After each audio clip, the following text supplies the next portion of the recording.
And we're live with WWE Survivor Series War Games 2024 review.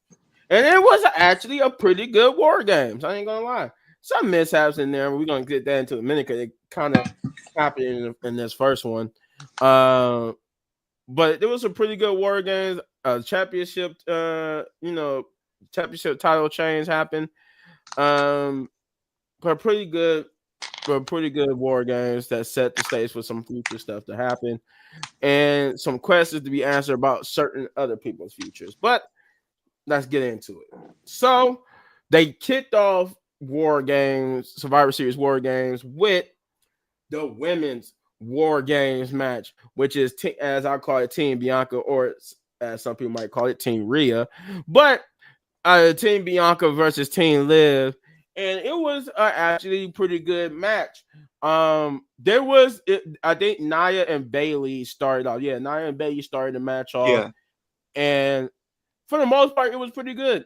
I just didn't like the fact that at times, like Naomi and Nia was giving like weak chair shots. Like you could tell that it wasn't connecting. Like I was just like, what is going on with that? Like they're barely swinging the chair. Like that one instance where Nia went to go hit her with the chair and Naomi covered, and then she hesitated, like she stopped, and then she swung and hit her in the side. Like I get it, she tried not to actually injure the girl. So that was kind of what the hesitation was about, because it looked like that was like maybe a botch where they might have been in the wrong position. But they played it off well. That's why that particular botch, even though I'm still counting as a botch, I like how they played it off, where they realized, oh crap, we in the wrong position. So she just covered herself up, and then she hesitated and swung to the side of her and hit her. But even though it still gave the sound effect, it looked like she still didn't really hit her hard enough for that sound effect to happen. So I don't know. I don't know. It was just weird. And then even like the Naomi part happened where the camera wasn't directly on Naomi, but it was on her because there was I think they was beating up on Rhea, and you could see her in the other ring fighting with somebody. You could see her smack either Nia or somebody with the chair, but it was all light and slow. So I'm just like, okay. Io Sky is Io Sky, of course. She just was phenomenal. She's always phenomenal. I think that's why, you know what? I think I'm starting to get why they keep putting her in the War Games match. She is Miss War Games at this point. Yeah, she's Miss War Games at this moment. She still show every time. So I see why when they made these War Game teams, Io had to be front and center because she's the highlight of it. She, in actuality, between both teams, she had the best highlight, which is saying something. She had the best highlight between not both teams, but between both War Games matches, between the men's and the women's. Io had the best highlight of the night, so there is that. But yeah, the War Games match was pretty good. I think Bianca and them had the advantage, so it was like, as you guys know how War Game matches work. Yeah. Bianca's team had more people enter before Liv's team. And I think it came down to Liv was the final person for her team to enter, but she hesitated to come in. And Rhea had a night. I like Rhea's face guard match. It was pretty cool. It was a twist on a face guard match that we haven't seen since Cody Rhodes. I think we could say Cody Rhodes popularized this face match within the face protector match within WWE, because he went from a clear one to a black one, and then and he used it as a persona. And so did Rhea Ripley here. Her little devil-like horn face mask was right in character with her. But I like that she revealed that she had like a actual face, not a face paint it was. She looked like Marilyn Manson. I was going to say something. What was his name? Buddy Matthews, like the horns, and then the type of tire, kind of. Yeah, they showed a picture on. I seen a picture on. I think it's Instagram. Oh, so she was basically paying tribute to him. Okay. Yeah. Okay. Pretty cool. That is her husband. But yeah, I like her. Like I said, when she took the mask off to make it even more so that Liv would get in the ring. I did, like I said, she went from looking like a person with a horn get up costume on to Marilyn Manson, the person who sung the Beautiful People song that ended up being the one of the best SmackDown theme songs. She looked at like him, like because that's like he actually had a get up like that. He actually used the same face paint, like the same like face to make their face look like white with the black stripe going across her eyes. Marilyn Manson had a similar look like that, and she looked it just like him, especially since she got the long black hair. But yeah, that would make Liv would come back with her best Sting impression with the bat, and they would use that to beat up Rhea for a minute. She was But beating the crap out of her. and I think even at one point, towards the end of the match, this was like the turning point where Raquel got handcuffed to the turnbuckle, so she pretty much was neutralized, and nobody could get the key to free her.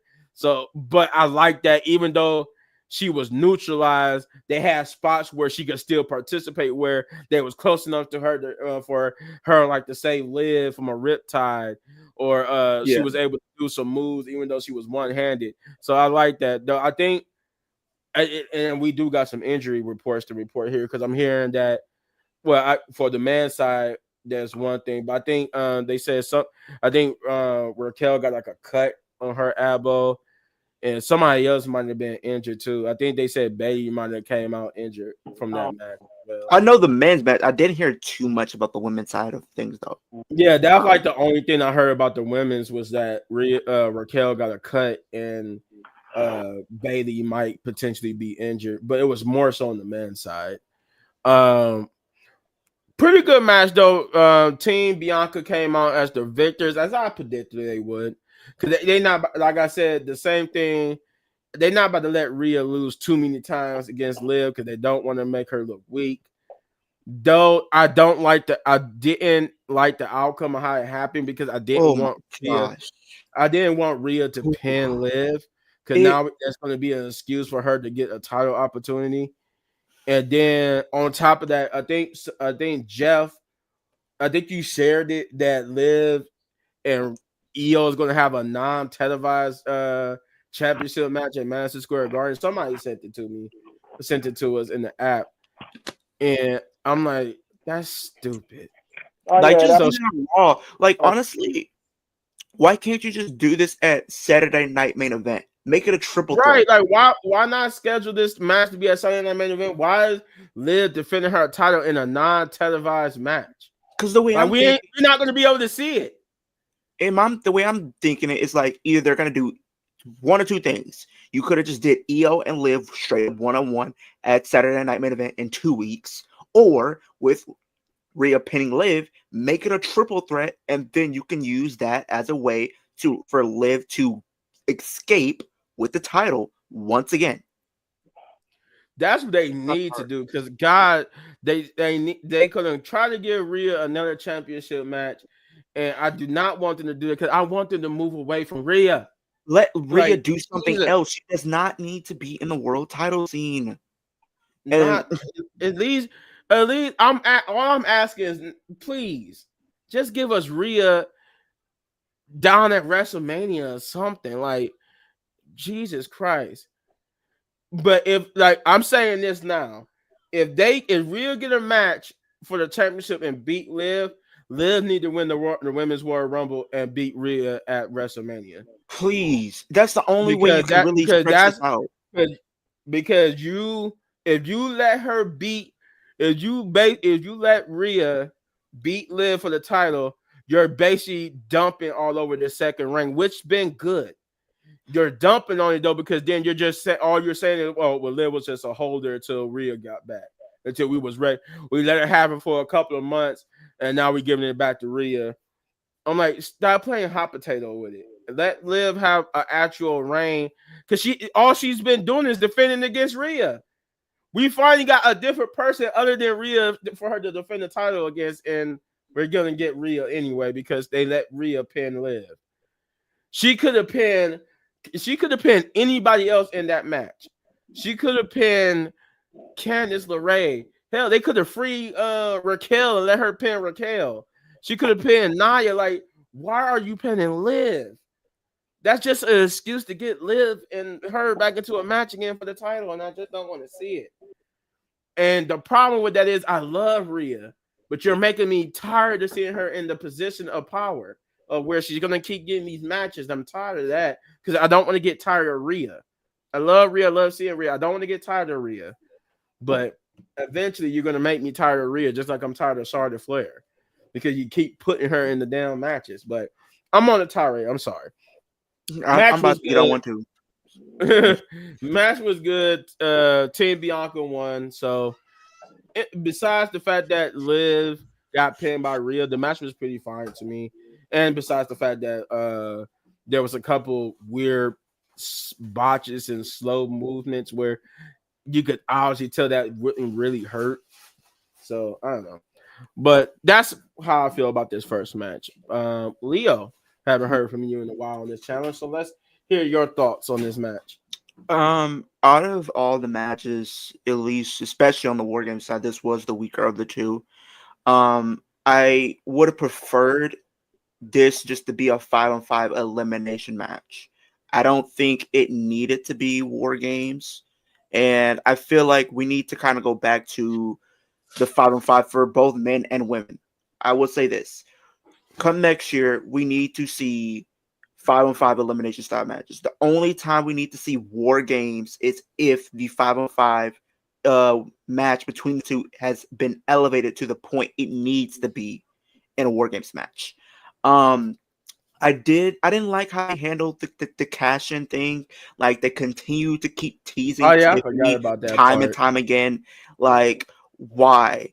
And then you pretty much just made Raquel look weak because, like, granted, EO did use a fire extinguisher and everything like that. Now she's in the corner, and Rhea Ripley pretty much handcuffs her to the rope, pretty much just saying that she kind of made Rhea Ripley look weak too, because it's like, oh, I needed to get Raquel out the way so I can get to you. I don't like how the heels lost. The heels should have won. Like, if you go back to actual history, and that's why I've been saying the heels should have been winning for weeks, I've been using logic. If you go back to the first War Games match with women back in 2017, 2018, something like that, the faces have won every single time. There has never been a case where the heels have ultimately got the win at a War Games match yet. And I would have thought this would have been... No, I'm talking about for women. Strictly women. Okay. For the women, strictly, the faces have won every single time. The heels have not gotten over on the faces yet. And guess who's been in the majority of those matches? Rhea Ripley and Bianca Belair. And EO. And it seems like when any of them are getting involved in a War Games match, they're pretty much winning. And I don't like that. It's pretty much at the point now where we're seeing Rhea and Bianca pretty much at the point of over dominance. It doesn't matter what you do; they don't put anybody over them, and I feel like they are scared to make a new star at the expense of Rhea Ripley and Bianca Belair. That's my problem. Which it wouldn't hurt them anyway. It wouldn't hurt because it's like at the point now they can take a loss and still be fine. When I looked at the card, right, at least how the structure of the match was, you had pretty much the OGs somewhat in the baby faces because all of them were former women's champions. And then I look at the heels where, to me, it came off as they were pretty much the new blood somewhat, like the next generation. You have Liv Morgan, who I think is going to be a new star. You're going to make Tiffy a star. You could pretty much get more momentum behind Candice and everything like that. And it's like, what did you do? All those accolades. You're women's champion, you're women's world champion, you Miss Money in the Bank, and speed champion. You pretty much threw all that away for Bianca and Rhea Ripley again. And you and at the same time, you made all the heels look like fools. It's crazy to think, and this is crazy. In the entire buildup, the faces have gotten the upper hand in all of the encounters leading up to the show. Every time we see these two teams on Monday Night Raw or SmackDown, the faces have gotten the upper hand time and time again. They got the advantage, and then they still win the match. And the heels didn't get any type of upper hand whatsoever. So you're telling me they're going to do this. And now with having Rhea Ripley pin Liv Morgan, why would you have Liv be the one getting pinned? It should have been Candice. It should have been either Candice or maybe Tiffy. Those are the only two that should have been taking the pin.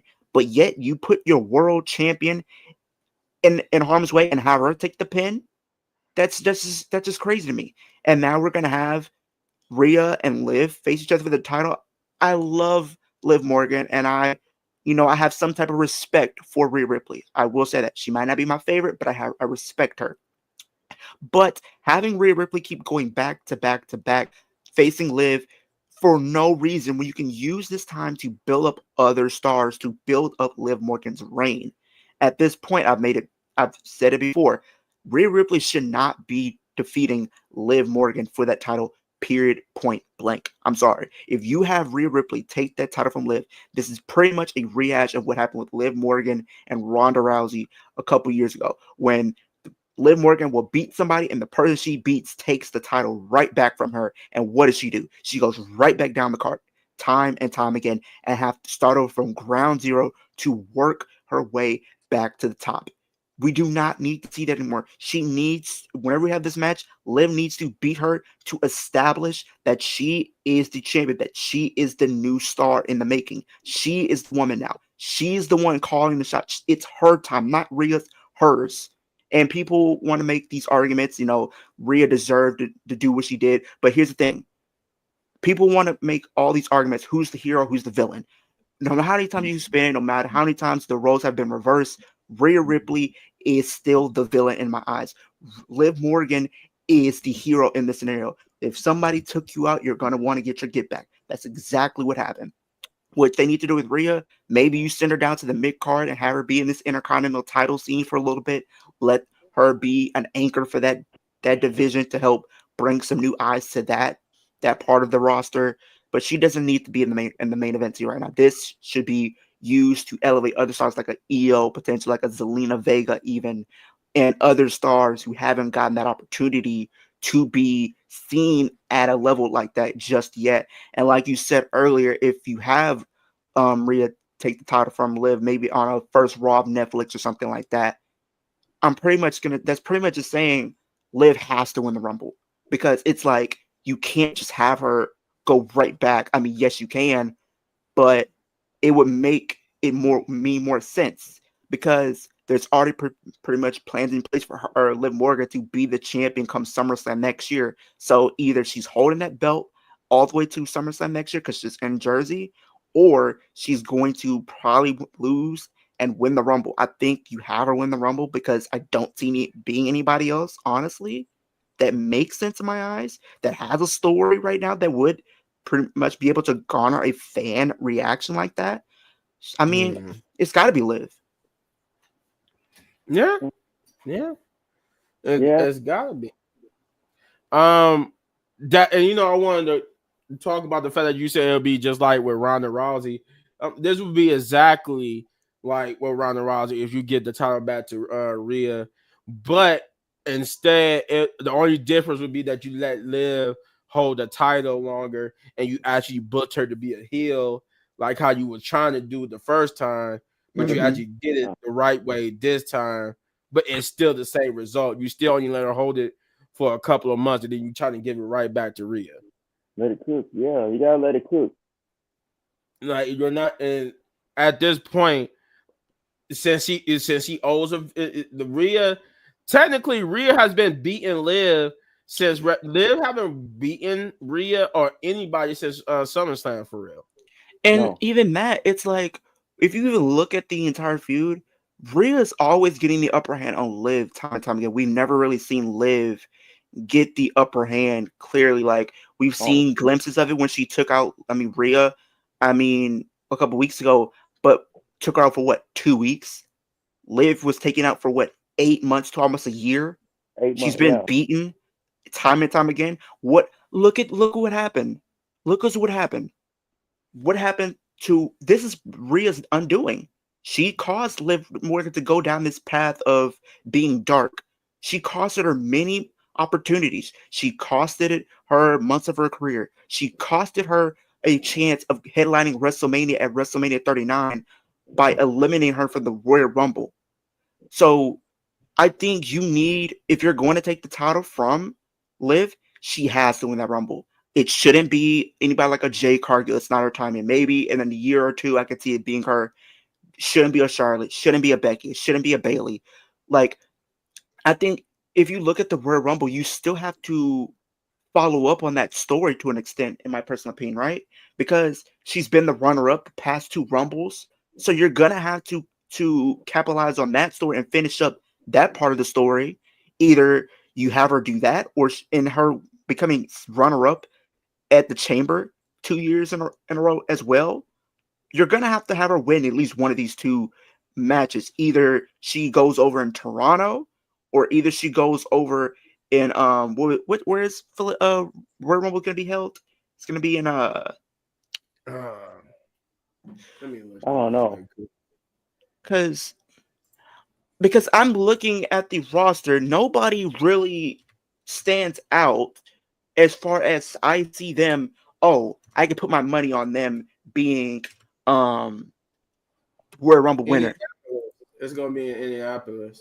Yeah, Okay. Indianapolis, what it was. Yeah. So have her win, because I'm sorry for sidetracking you guys. I know we're trying to get through this, but I want to go over this roster with you guys, at least for the women. And you guys can tell me if you can sense anybody that really stands a chance in facing, like, what? Rhea Ripley, that has a story that makes sense, because you have Alexa, Alba Fire. I don't see either one of them. I mean, Alexa will be cool, but I just don't know what they're going to do. I feel like Alexa's coming back as a face. So Asuka, I don't want to see, because we already seen Asuka and Rhea.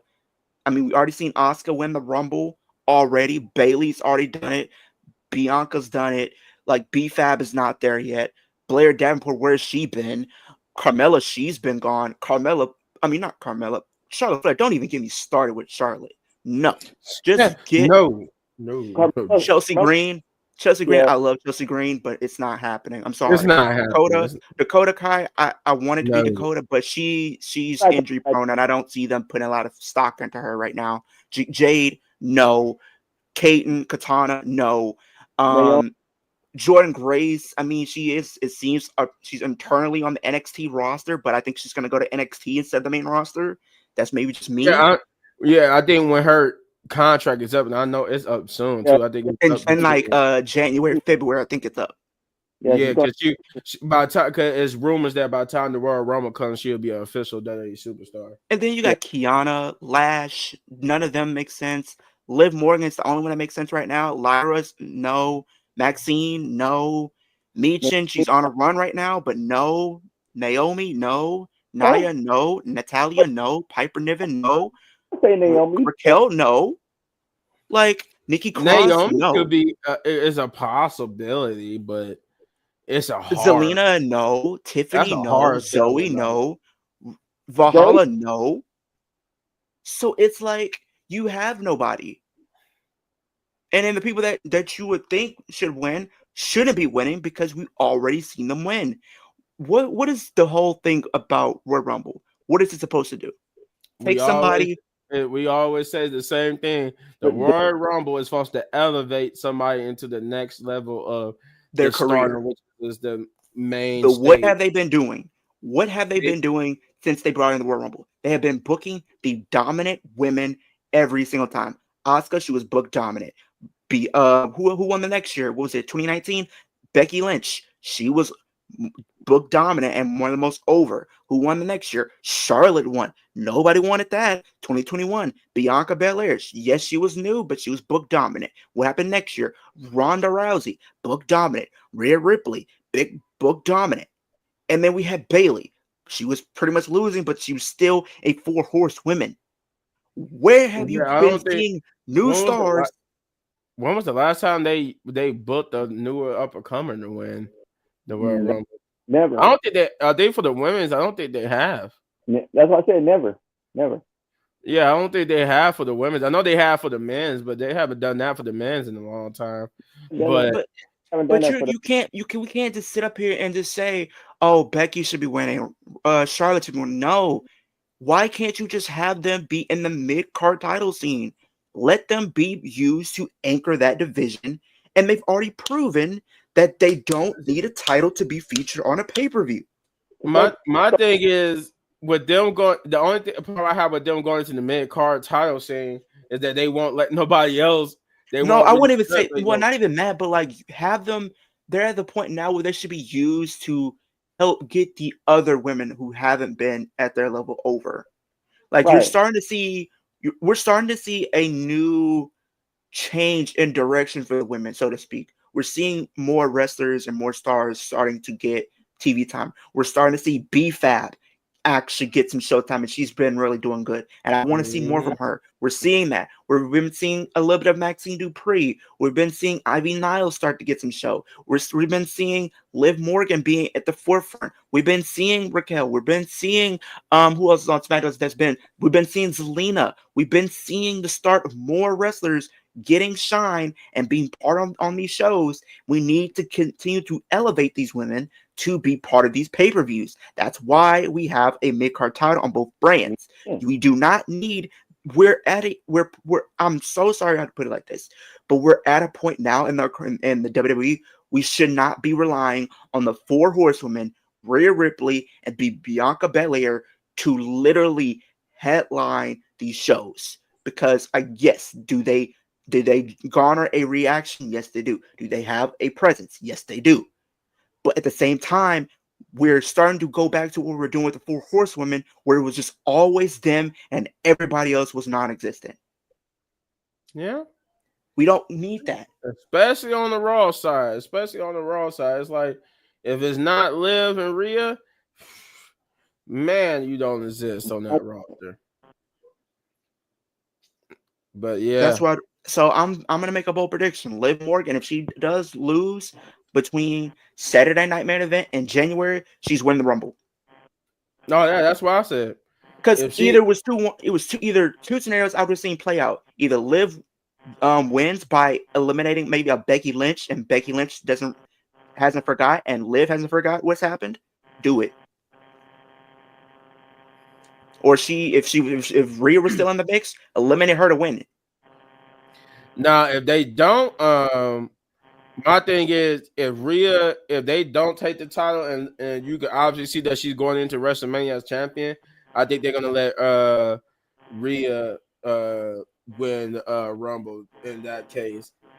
Okay, it seems like they keep trying to force Liv and Rhea back together.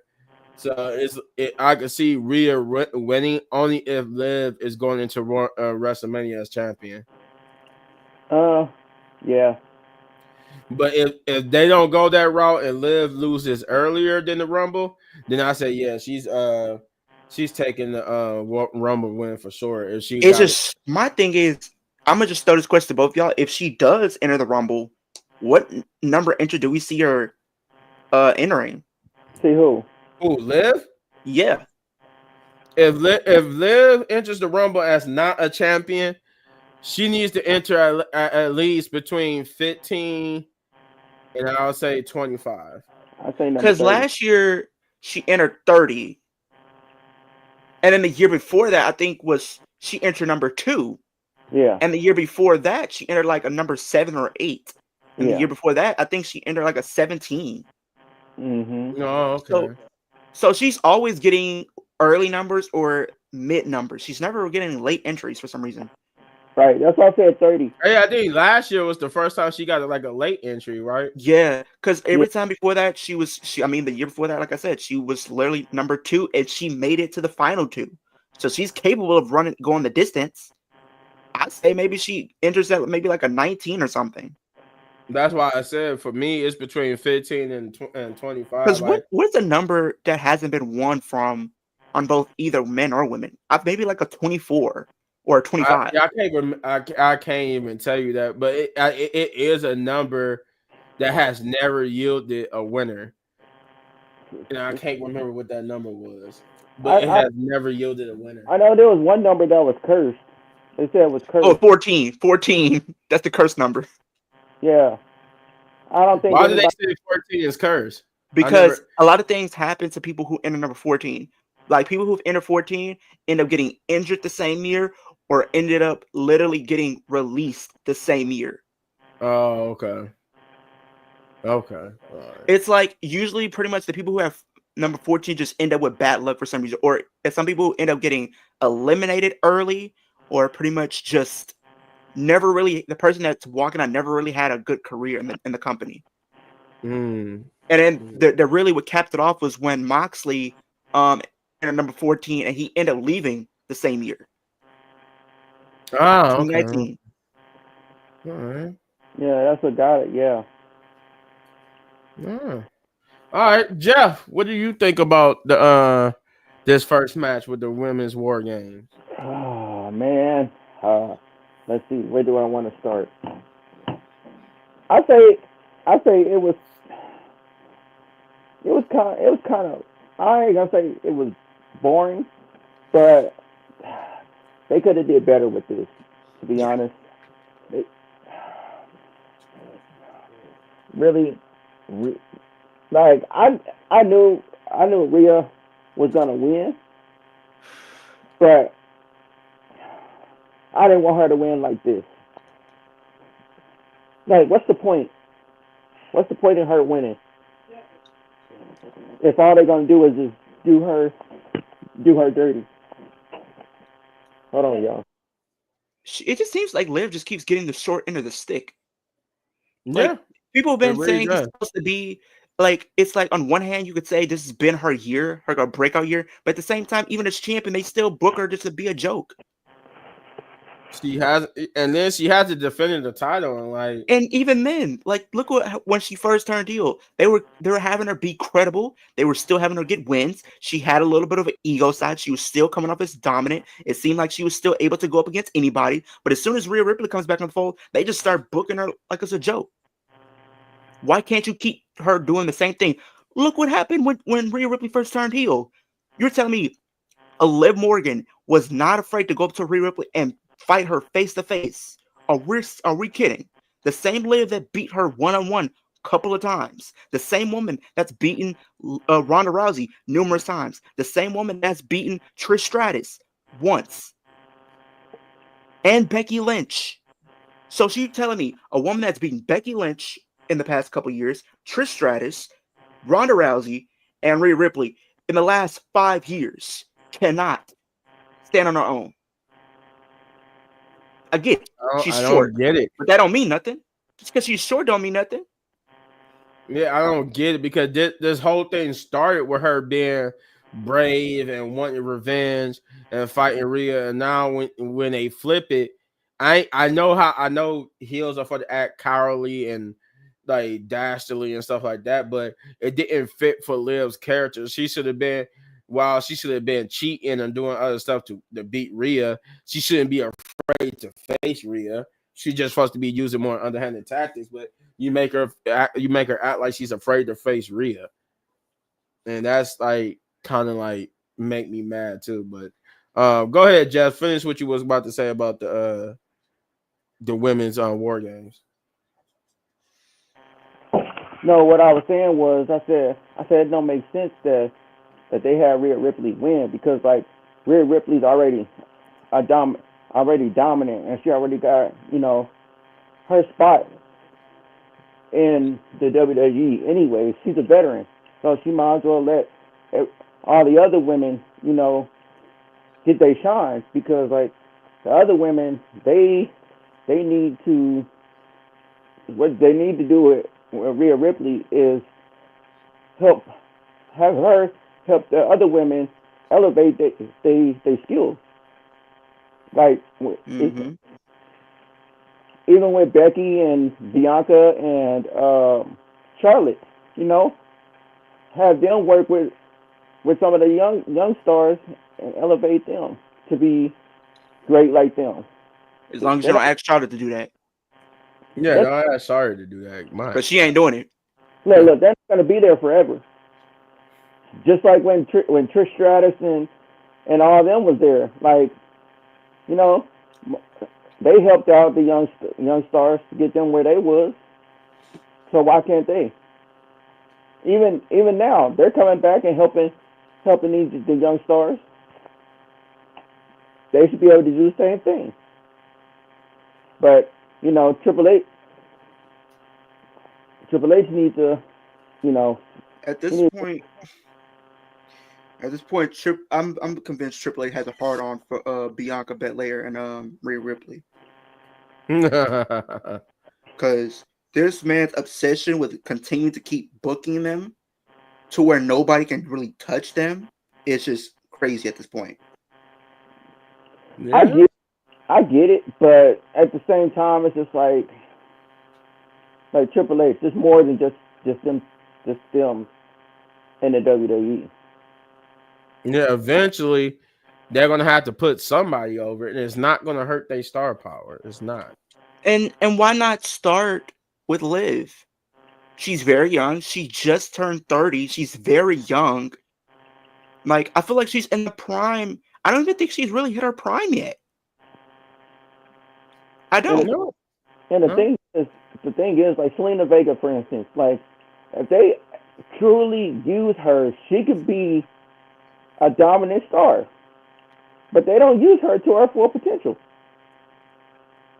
I bet you they're gonna start using her with this mid card title though. That's for sure. And we don't even know what the well, we did find out one of the matches. I don't know if you guys were aware. Will be Dakota Kai versus Shayna, and I believe Katana Chance. Oh, so they're gonna do like SmackDown, do a triple threat, yeah. Yeah, okay. So Dakota's winning that. Well, I was thinking we could do Dakota and Shayna in the finals because there's history there, and Dakota can finally get her win over Shayna because Shayna's always gotten the upper hand over Dakota, even going back to NXT when people really wanted to see Dakota be the one to take that NXT title from Shayna when she was having that dominant run. Well, yeah, I hope it'd be Dakota because they need to start really using her, and this will be a perfect opportunity to use her. There's some NXT stars that be in the mix too, so who knows? Well, who knows, because they said that for the SmackDown one, and SmackDown they have nobody but SmackDown superstars. That's what I'm saying. Like, who knows? Like, they say that for both, but like you said, they didn't have none. But before we move on to the second match, I did want to say one thing. Oh God, I forgot now.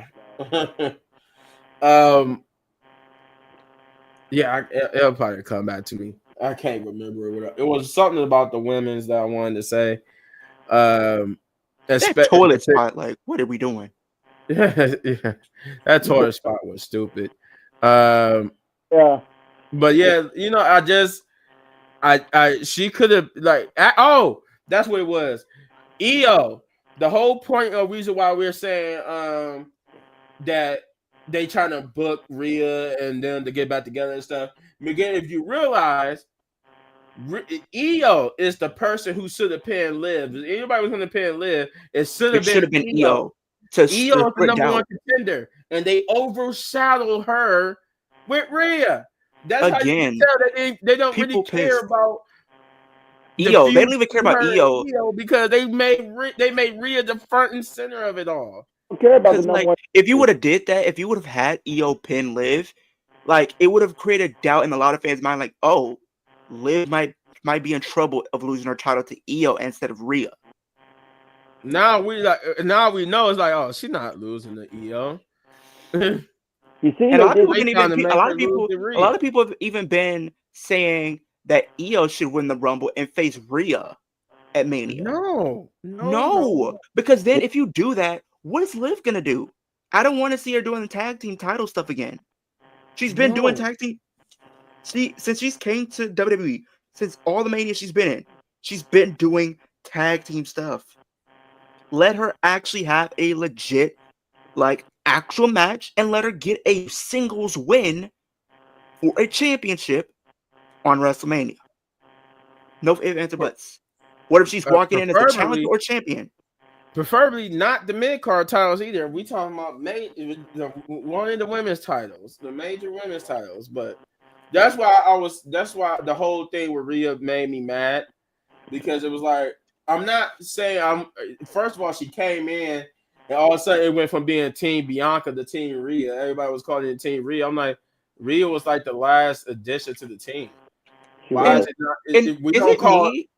We didn't call Team OG Bloodline Team CM Punk because he was the last addition. Like, why is that was still Team Bianca. That's why I still call it Team Bianca over Team Rhea, because Rhea was just the last addition. And I even put it like this: why is it the Bayface always win and they always built up to look like the Avengers? Like the Avengers always overcome. Yeah, I don't know. I don't get that either.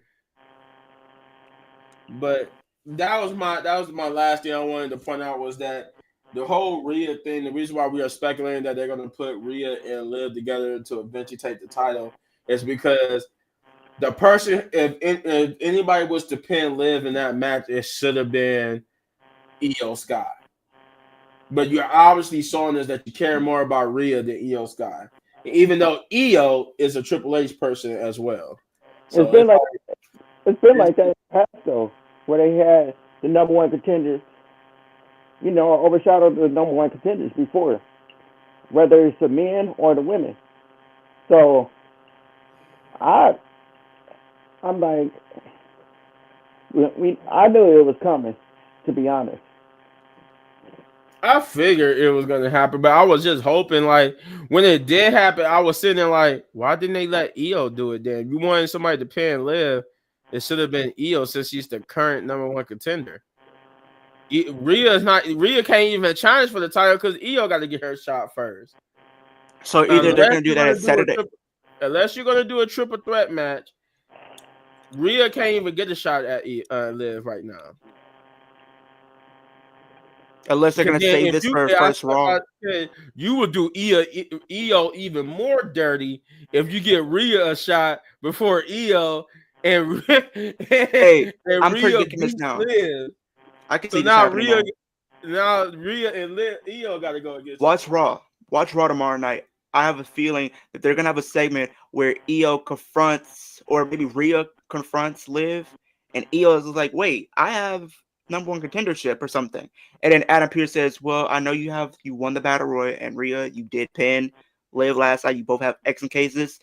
It might be either a triple threat, or he might do something completely just crazy and have Rhea face Io with the winner facing Liv at Saturday Night Main Event. That would be so stupid. That would be so stupid. Because I'm going to be like, you might as well just make it a triple threat. If he goes the route of just saying they got to face each other for the number one contendership, that'd be stupid, because Io already won the number one contendership match. Why make it another one? Like, it's just so stupid. Give it to Io. Yeah, it's so stupid. But we move on to the second match, which is a surprise for me because of my predictions. But the second match of the night, which was Shinsuke Nakamura versus LA Knight, for the United States Championship. And it was, like I said, surprising. First, the first surprise came where they again changed Shinsuke Nakamura's entrance music. Because his entrance music from that Friday night into this was totally different. He had his entrance music on Friday night had a more of a they put more like a hip hop spin to it a little bit, because it had more of a hip hop beat to it. And then on Survivor Series, it was completely revamped into a whole samurai like Japanese thing. Like, it had no more of the hip hop beats. It was just completely samurai based.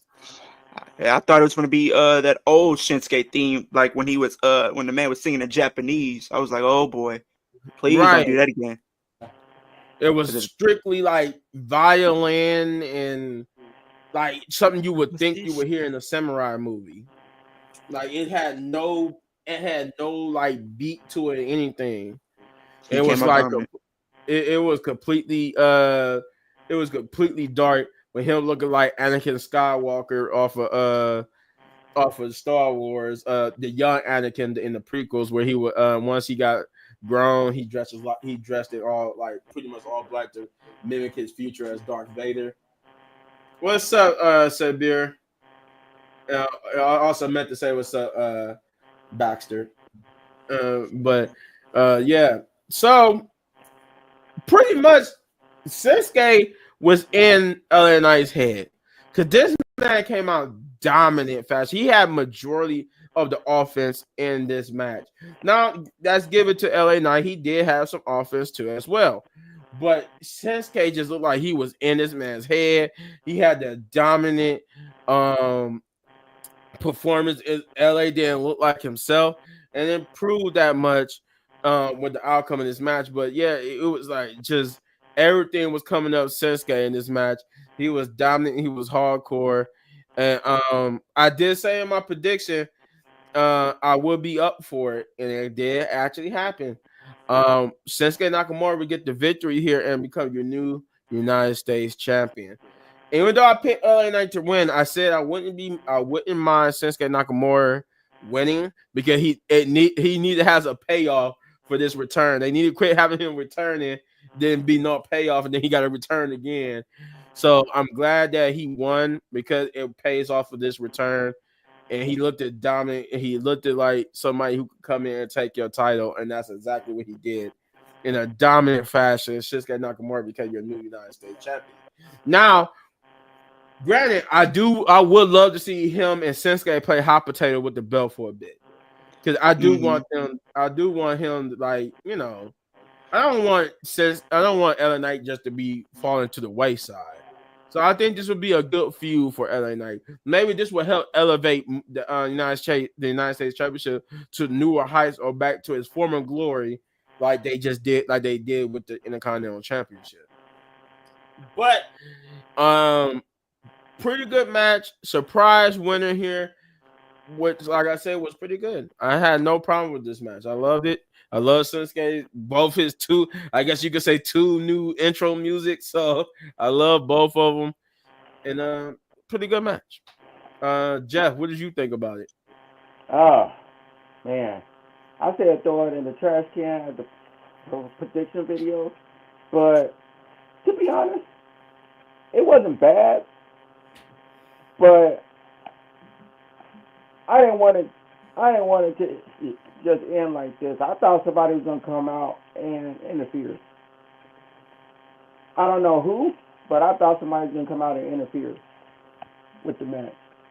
And then they set up a, down the line a triple threat. Oh, okay, yeah, I can see that. Yeah. Whoever Shinsuke was feuding with before he was on the hiatus, they come out and say, "Hey, I'm not done with you," so, like, attack him like that and be like, When did Cody Rhodes? What? Which what? When did Cody Rhodes Shinsuke's last on-screen televised feud? No, on Raw. Yeah, I can't. Who was he feuding with before he left this? Before he left off of television, there, I thought it was Cody Rhodes. Shinsuke and Seth in 2023. That was his last feud before he went on his hiatus. Yeah, it was Seth. Okay. Now I think about it, yeah, but yeah, hey, or it could have been Carmelo Hayes and or Andrade come out and attack LA Knight. Who knows? But I would have rather had something like that than if he just win like that, because, like, to be honest, he's just now coming back and he's winning the title. So that means anybody, Alexa Bliss, could come back and automatically just win a title. If they want it, but yeah, if that's the case, you can't just let somebody to come back since they've been gone like more than 6 months, win the title. I don't like that. But hey, I'm not the one writing the stories, you know, paying the people stories. So I can only voice my opinion and hope somebody. Everybody saw the devil last night, and I'm not mad he lost. Hopefully, this thing goes somewhere and elevates both wrestlers. Yeah, yeah, that's true. Maybe this could elevate both of them. To be honest, I've never really been a big fan of LA Knight. To be honest, so either way it goes, it's still it's still good. But at the same time, it's just like why have him lose it so quick? He only held the title for 119 days. That's not enough time. If you want to elevate that championship, let them hold the title longer than 119 days or longer than a month or 2 weeks or whatever. Mm. If you want to elevate the title, I ain't saying make it like how Roman did for 3 years, but you got to make it relevant and let your stars hold the mid card title longer than I would say at least hold it for 6 months or even 4 months, 5 months, whatever. It ain't got to be a whole year.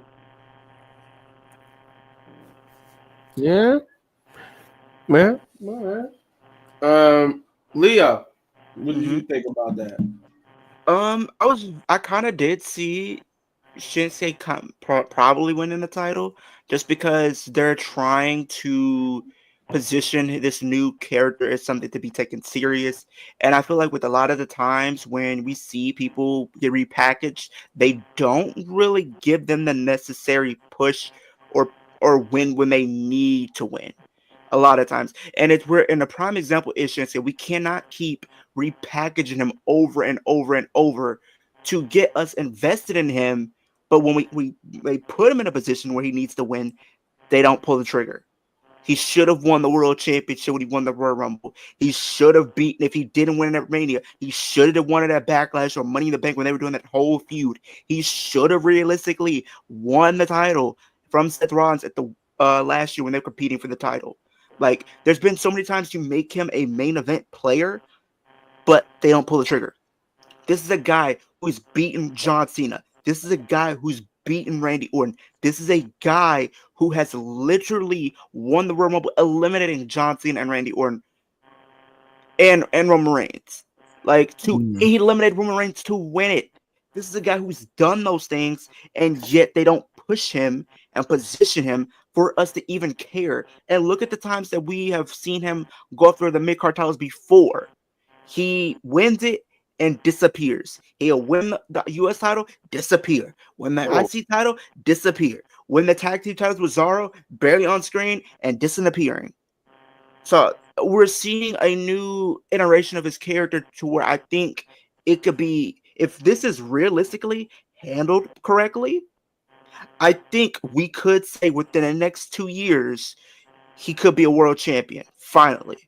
Because we're in a place now where even if you're up in age, if you're still able to go and actually able to perform and actually able to get a reaction, get the crowd behind you, putting up great matches, you're pretty much more likely to have a world championship around your waist. yeah. Look at Finn Balor. Even though his booking's not the best, but he can still go in the ring. Look at Damian Priest. They put the world championship on him. And and him and Shinsuke are probably around the same age. And LA Knight was US champion. So who's to say that they don't do that with um Shinsuke at some point? And maybe this is the first step to reestablishing himself as a threat.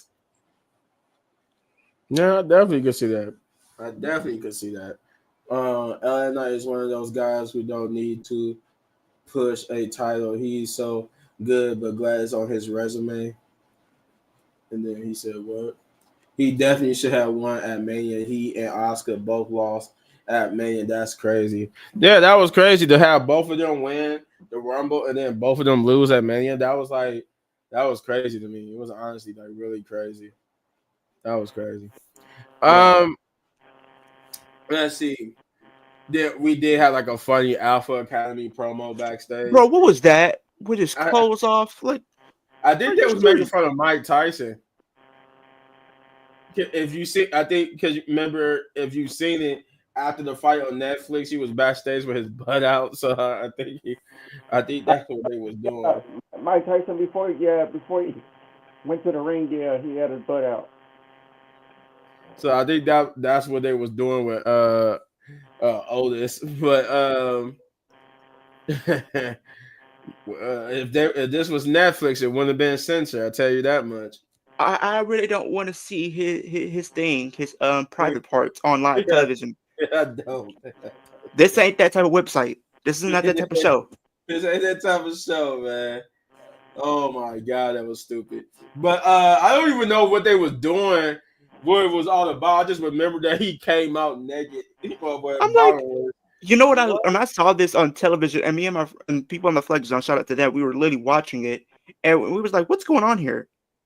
And then like, I'm watching this, and you know what? I got flashbacks of Enzo Amore back in 2016. He was walking around the stage, and he ran into Lana, and then Rusev comes up. Oh yeah! Oh, God, that was a mean one. She played my boy Enzo. That man was walking around. He said she saw a realist G in his realist form, and then they had a Thanksgiving episode, and then I think Enzo told Rusev she had to look over there at you and act that she was not repulsed by what she saw, and then she looks at me. And she was thinking about a certified G stuffing her turkey. I said, "Hey, yo, we can't say that on television." Right. This is PG. But yeah, we move on to the third match, which is the Intercontinental Championship match, which is Samins versus Ludwig Kaiser versus Braun Breaker. And this was another decent match.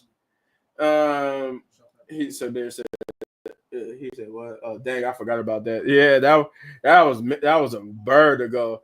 But yeah, this was another decent match. Both Sheamus and Ludwig Kaiser, especially Ludwig Kaiser, looked good here. Braun Breaker was Braun Breaker as usual at this point. He always looked good with his moves and stuff like that. But Sheamus also, I was rooting for Sheamus mostly, but I already picked that Braun Breaker was going to win. But I was hoping that Sheamus, since they pulled a swerve with the United States Championship, I'm like, they might pull a swerve here, and either Ludwig or Sheamus might win. But nonetheless, it was a good showing from both competitors, all three competitors, I should say. We got some good spots here and there, and Braun Breaker ended up coming out with the victory, looking in a dominant fashion. So they putting the young man over. I like that. They put the young man over. But again, because of what we just saw with the United States Championship, I thought they might pull a similar thing with the Intercontinental, but nope, they kept it the same status quo of Braun Breaker being the retaining the title. But I picked that because I figured once this was all over, and then what the backstage stuff is saying, I think Jay is going to be Braun Breaker's next opponent. So that's why I said I picked Braun Breaker to win. He said, "Where my dogs at?" Let's go. But yeah, I figured that Braun Breaker was going to win because he's about to feud with Jay now. That Jay is done with the whole bloodline stuff, at least for now. Anyway, but yeah, pretty good match. Had no problem with it. It was 30 entertaining. I liked everything of it. So hey, not much bad I can say about it. Like I said, they didn't have no bot spots or anything that I noticed. So yeah, pretty good. Leo, what did you think about this match? I thought the triple threat was really good. Honestly, like if we're taking the War Games out of it, this was literally my favorite match of the night.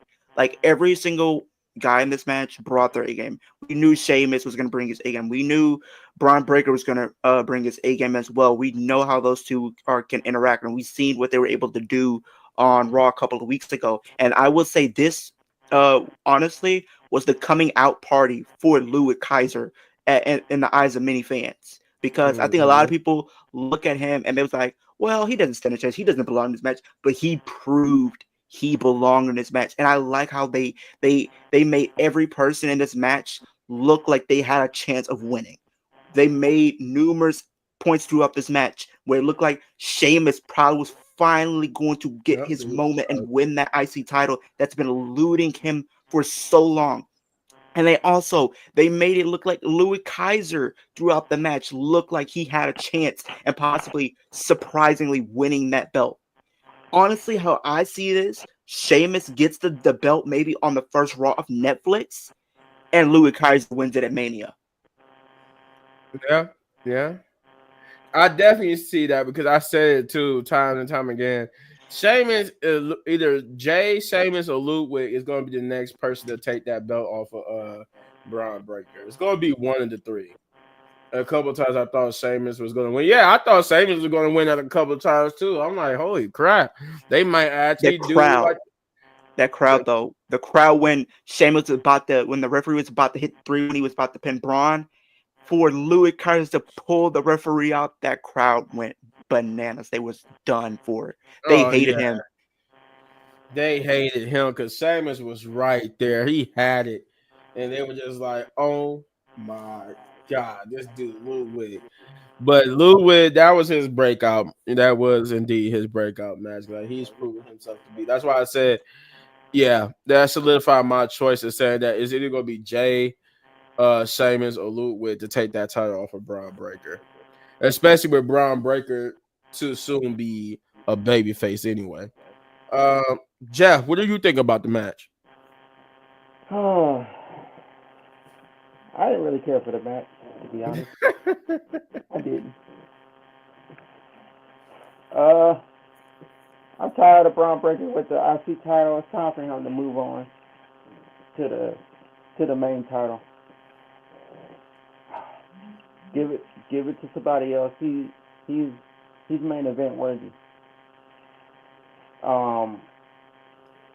Yeah. I never really liked Liquid Kaiser at all, to be honest. Never. And never will like him. It's just like when you talk about the Judgment Day. Or when you talk about EO and them. I never cared for him or Giovanni, to be honest. All right. Uh-oh. Man, stop. Just stop. That triple threat match was fire. He ain't trying to hear it, apparently. He ain't trying to hear it. Oh my God. You got Say Beer started, Jeff. But to be honest, I didn't see this coming with Sheamus in the mix. Like I didn't see it coming, especially with Braun Breaker. I don't know. It's just something about that match that I didn't like. Like I'm not gonna say it's the wrong time for it to happen because this is never a wrong time for anything. But I just think Braun Breaker shouldn't have won. I think it should have been Sheamus out of the other two, to be honest. If I had to choose, I would have chose Sheamus. All right. Well, everybody's got a different opinion, Say Beer. It is what it is. Then we get to the fourth match, which is Damian Priest versus Gunther for the World Heavyweight Championship. And I even here, They kind of even though this was the same music for Damian Priest, the beginning part was actually extended this time. They did like a different beginning for him for his before they got into his usual way how his music starts. So I like that for him. So he got a kind of a remix, if you will, or kind of a new thing because they gave him a new extended intro part before they go into his usual music. So but it was still cool. It was still pretty cool. But the match itself was good. A lot of reports coming out of this that they might be making Gunther a babyface because of what he did. I'm gonna get to that in a minute. But this is where I want to note too here. This is where we start getting at least afterhand we got injury reports coming in. So it's the injuries did kind of started with the women's, but really got into effect here. Mainly because Damian Priest was heard saying that it's out to the referee. I think he dislocated his shoulder. Though I haven't heard like no reports on him, but I'm pretty sure Damian Priest is injured. But the match itself was good. Him and Gunther had a good back and forth. You saw the doubt in Gunther's face. You saw how he was even fighting with the crowd and chanting him and trying to get out of this little psyche he's been in. But yeah, Damian Priest and Gunther was starting to work the arm of Damian Priest, and he even put it in a Kimura at one point. But I think that was after he said it was out, or I think it was after. Was it after? Yeah, it was after. Yeah. Yeah. Okay. Yeah. But yeah, we had to sit. I think Gunther had threw him to the outside, and that's when he was telling the referee it was out. It was out. And they went to go check. He was checking on him, but then he went to go check on Gunther, and out comes Finn Balor. Finn Balor would jump on top of the steel steps and then do a coup de grace on Damian Priest and was laughing. And this is where the reports about Gunther becoming a babyface came in because Gunther, instead of taking advantage, he did kind of still took advantage, but instead of him being happy about it, he was actually upset because he got out of the ring and basically booted Finn Balor. So, and that's a babyface thing to do. So people are starting to report that Gunther might be coming babyface because he didn't take kindly to Finn Balor's interference. And they kept trying to say that Gunther did not want to win that way. So they kind of trying to point him into a character change of him becoming a babyface. And I can see that because he even stopped Ludwig Kaiser for speaking for him like they usually do. So it's like, okay, I think that might have some credit to it. I think Gunther might be becoming a babyface. So who knows? But the reports are saying is after he have a big match in 2025, mainly probably either with Goldberg, but I say with Goldberg or Brock Lesnar, but they saying probably after his match with Goldberg that might happen in 2025. But after which Gunther would take advantage and hit a power bomb, but Damian Priest kicked out, so he went into the Kimura lock, and that's when Damian Priest will pass out from that, and Gunther will win and remain your World Heavyweight Champion. I will say that later on, I think I missed it, but I seen like the pictures and stuff from it. Damian Priest would attack Finn Balor backstage, backstage, and the rest of Judgment Day came out and they did, and pretty much jumped him and then attacked his injured arm. So I guess they're going to be setting something up potentially. Yeah, okay. So as you heard from Leo, that's pretty much what happened later on. I think this was after the show, though. They didn't show this during the show. Yeah, digital exclusive. So, but I just mentioned it here since it it's about about this match. I decided might as well mention it here. But what did I say?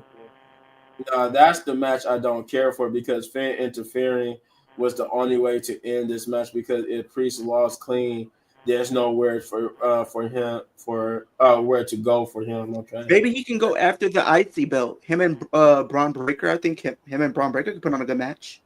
Yeah, that's true. That's true. And that's the one title that Damon Priest needs to become Grand Slam champion.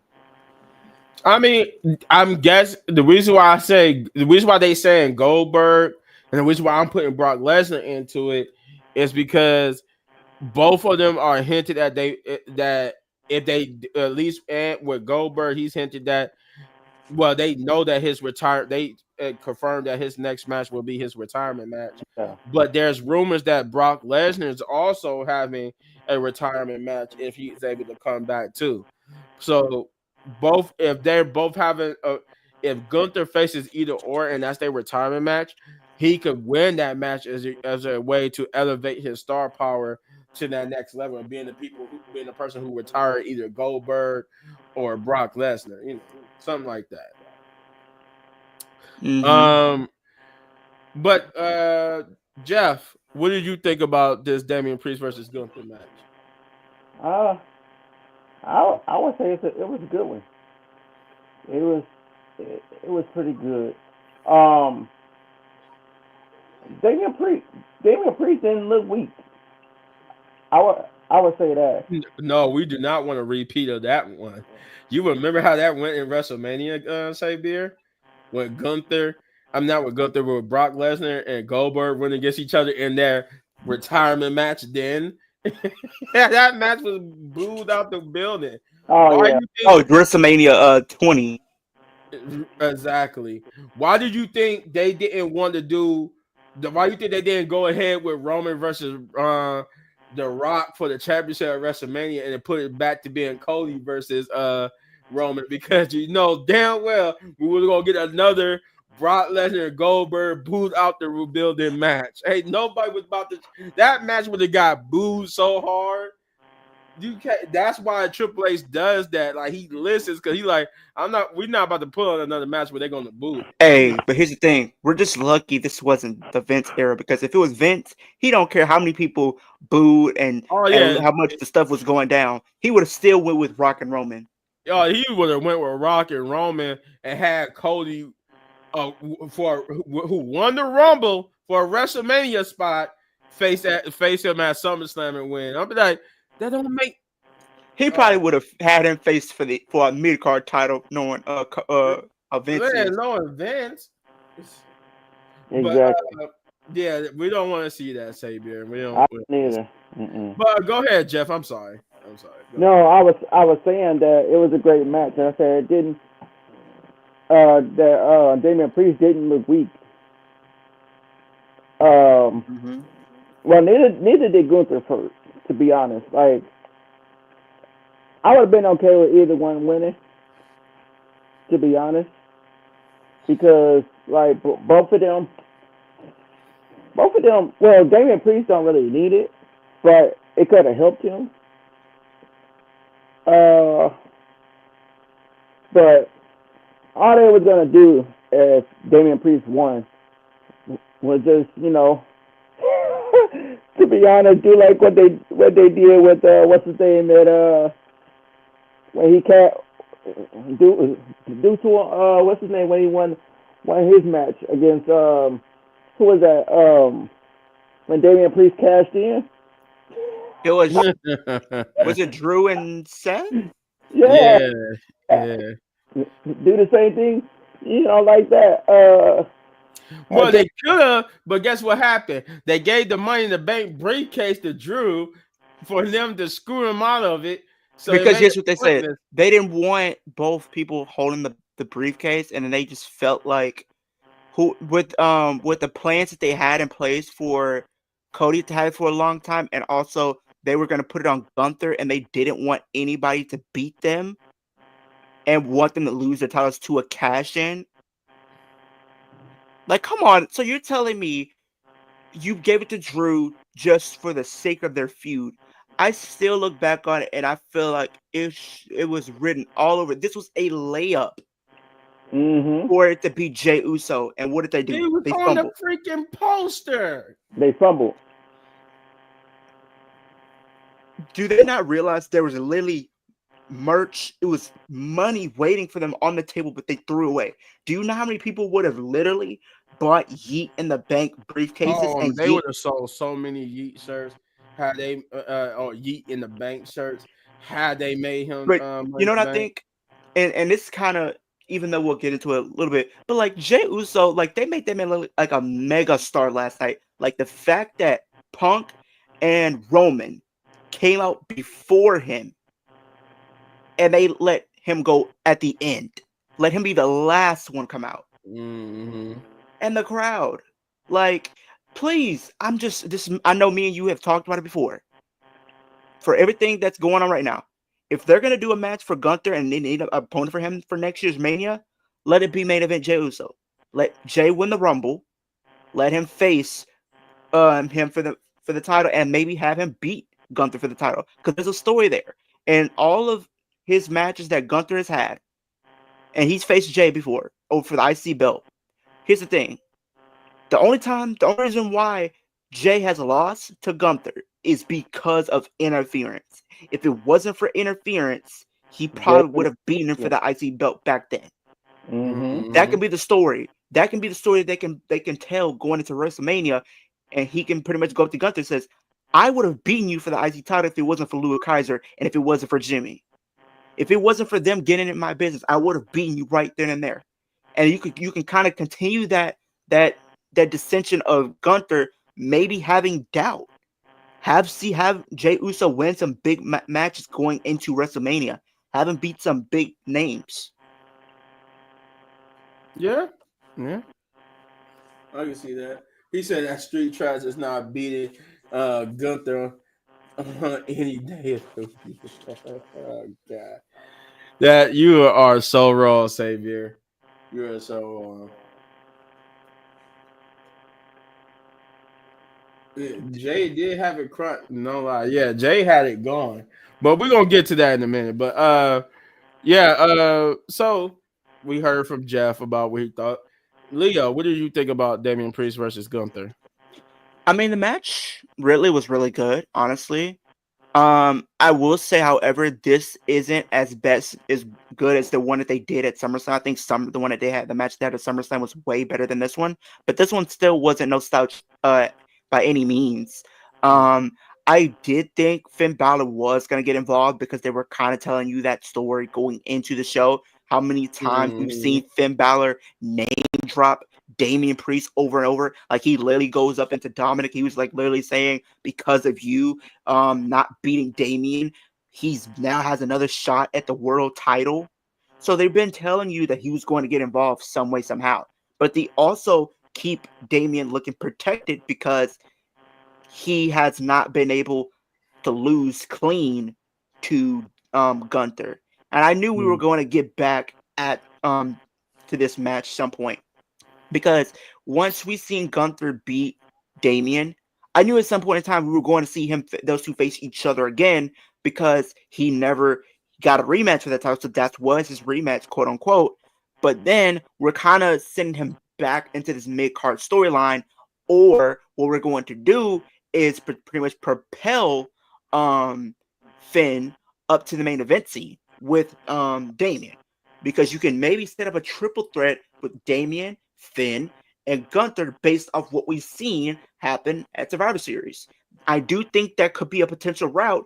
And also, when we did see that attack backstage after the show went off air with the Judgment Day attacking Damian, I'm going to pull up this idea. We know that JD McDonough and Finn Balor are the tag team champions. Whenever they defend those belts next, I don't know where, I don't know what pay-per-view or show it's going to be, but I guarantee you, when we do see that show, Damian Priest is going to be the reason Finn Balor and JD lose those tag titles, because he's going to want to get back. The whole story is pretty much, you costed me my world championship and you costed me an opportunity to get it back. So I am going to therefore interject myself in your match for the tag titles and cost you your tag team championships. Yep. That is definitely how that's about to go. That is definitely how that's about to go. Because yeah, it's about time for Finn and them to lose that belt. Finn Balor got kicked into the middle of next week though by Gunther. I will say that. Like that man. Oh God. He said Gunther looked like you want to get in my match? Beat. Wow. I was just like, oh Lord. Oh Lord. I was like, oh Lord. Finn just got knocked the hell out. All right. And then we get to the main event, which is the men's war games, which is Team OG Bloodline versus Team Bloodline 2.0. And this, as Leo mentioned earlier, everybody for the OG Bloodline had except for except for Jimmy. I think Jimmy came out with Roman, didn't he? No. Everybody came out on their own, but the way they did it was, I believe the first person that came out was CM Punk was the second to last, third to last. Then it was pretty much Roman. It was all Roman came out second to last, and Jay came out last as well. So Sammy had to be the first. It was Sammy. I think it was Jimmy, then Sammy, and then CM Punk, then Roman, and then followed by Jay Uso. Jay was last. Mm-hmm. But everybody for the Bloodline 2.0, they just came out to solos thing. They all came out together while everybody else came out second by themselves. But yeah, it did. Jay had it going. And I'm like, yeah, that's why I say, even though the reports are saying that the Bloodline is gonna stick together, but on some type of not permanently, but I guess like on basis of where if it's needed, they're gonna come back together, but they're gonna pretty much all go their separate ways after this. But they're gonna come back together if Roman needs them to. That's pretty much what's gonna happen. It's pretty much like if Roman is in a situation where he's outnumbered, you'll have them be there, but outside of that, they won't be a focal point in the story. They'll pretty much be doing their own things. I think the only one that's gonna really be with Roman is probably Jimmy Uso. And we also know that they're probably going to get moved over to Raw. So I would think that probably would, quote unquote, pretty much tell you that because Netflix are going to want Roman on their show. They want Punk on their show. They're going to want Rock on their show. So you're going to want to have that star power there. So maybe if with the shift of potentially the titles, maybe the U.S. Championship ends over on Raw. And we can see Jay Uso go after the U.S. belt now this time around. And now that he's held the IC belt. Because now we're starting to potentially build him up to being this bigger-than-life type of talent. Or you have him straight up go for the world championship because he has proven that he has the opportunity and the tools to exceed at that level. Yeah, I can see it. I definitely think that's going to happen for them. But yeah, that is the report that Netflix does want. I think they report that they want Roman, Cody, and CM Punk on Raw, which I'm like, Jesus Christ, you're trying to take the three biggest stars and put them all on one show. If SmackDown, if that would happen, SmackDown ain't already have nobody. Well, I think if you're from what I see is SmackDown might have people like a Drew McIntyre might be over there. You might have Seth Rollins get moved over there. Gunther. Nah, because if they're gonna keep the Cody on SmackDown, you maybe move over Drew. You know what? Move over Finn Balor. Or move over Judgment Day. Move over Judgment Day. And have him go up against Cody. Have Dominic go up against Cody for the title.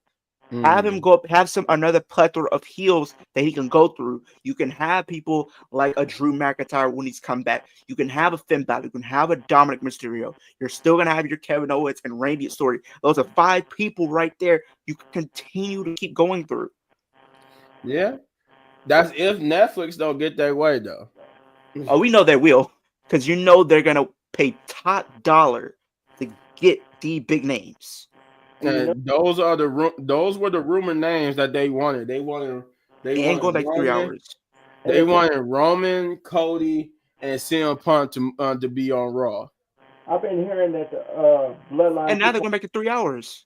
I heard that Oh, yeah, blood. both shows are going to be 3 hours. Yeah. That's why they introduced those women's mid card titles because they know both shows are going to 3 hours.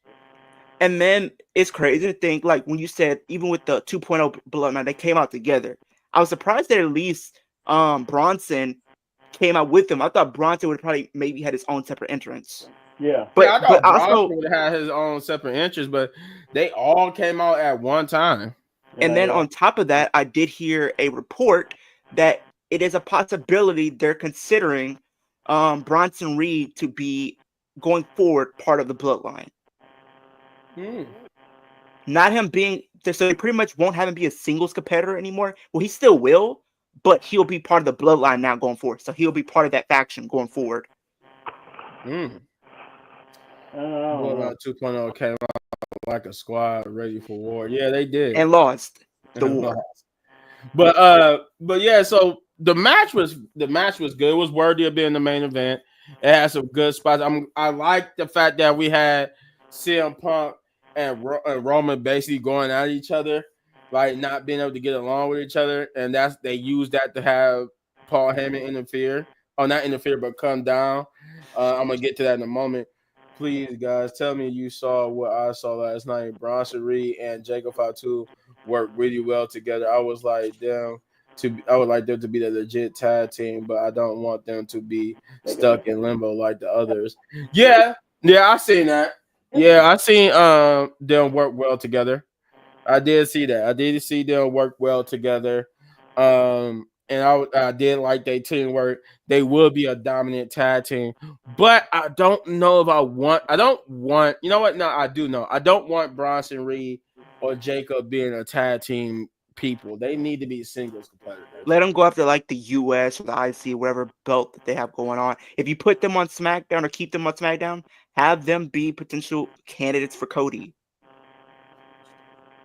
Yeah, I just don't want to see them in a tag team, but they will be. I will admit that will be a dominant tag team though. But yeah, so it was a good man's War Games match. They had some good spots.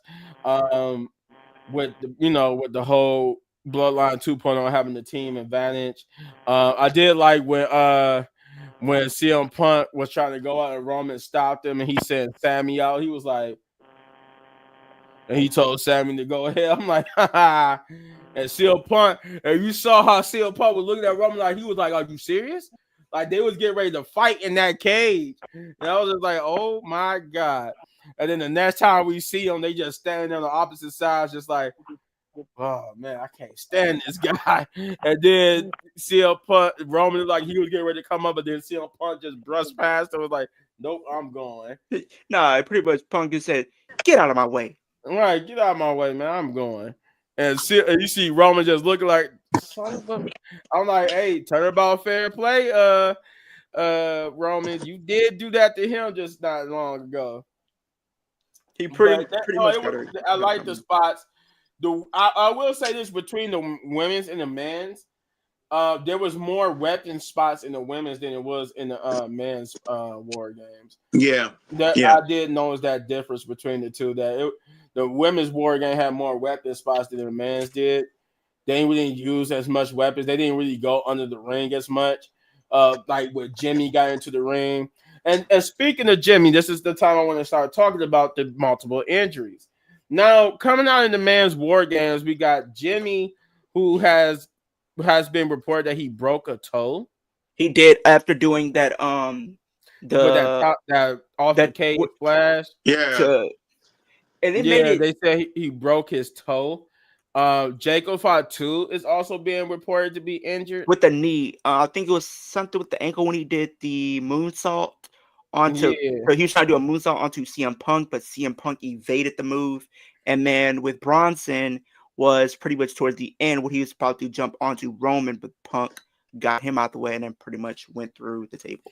Yeah, they said he was injured from putting himself through the table.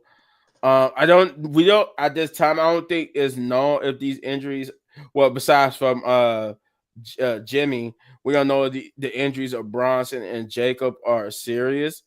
They said storyline. I think it might be storyline for Jacob for sure. and maybe for Bronson, but we do know that for Jimmy it is legit.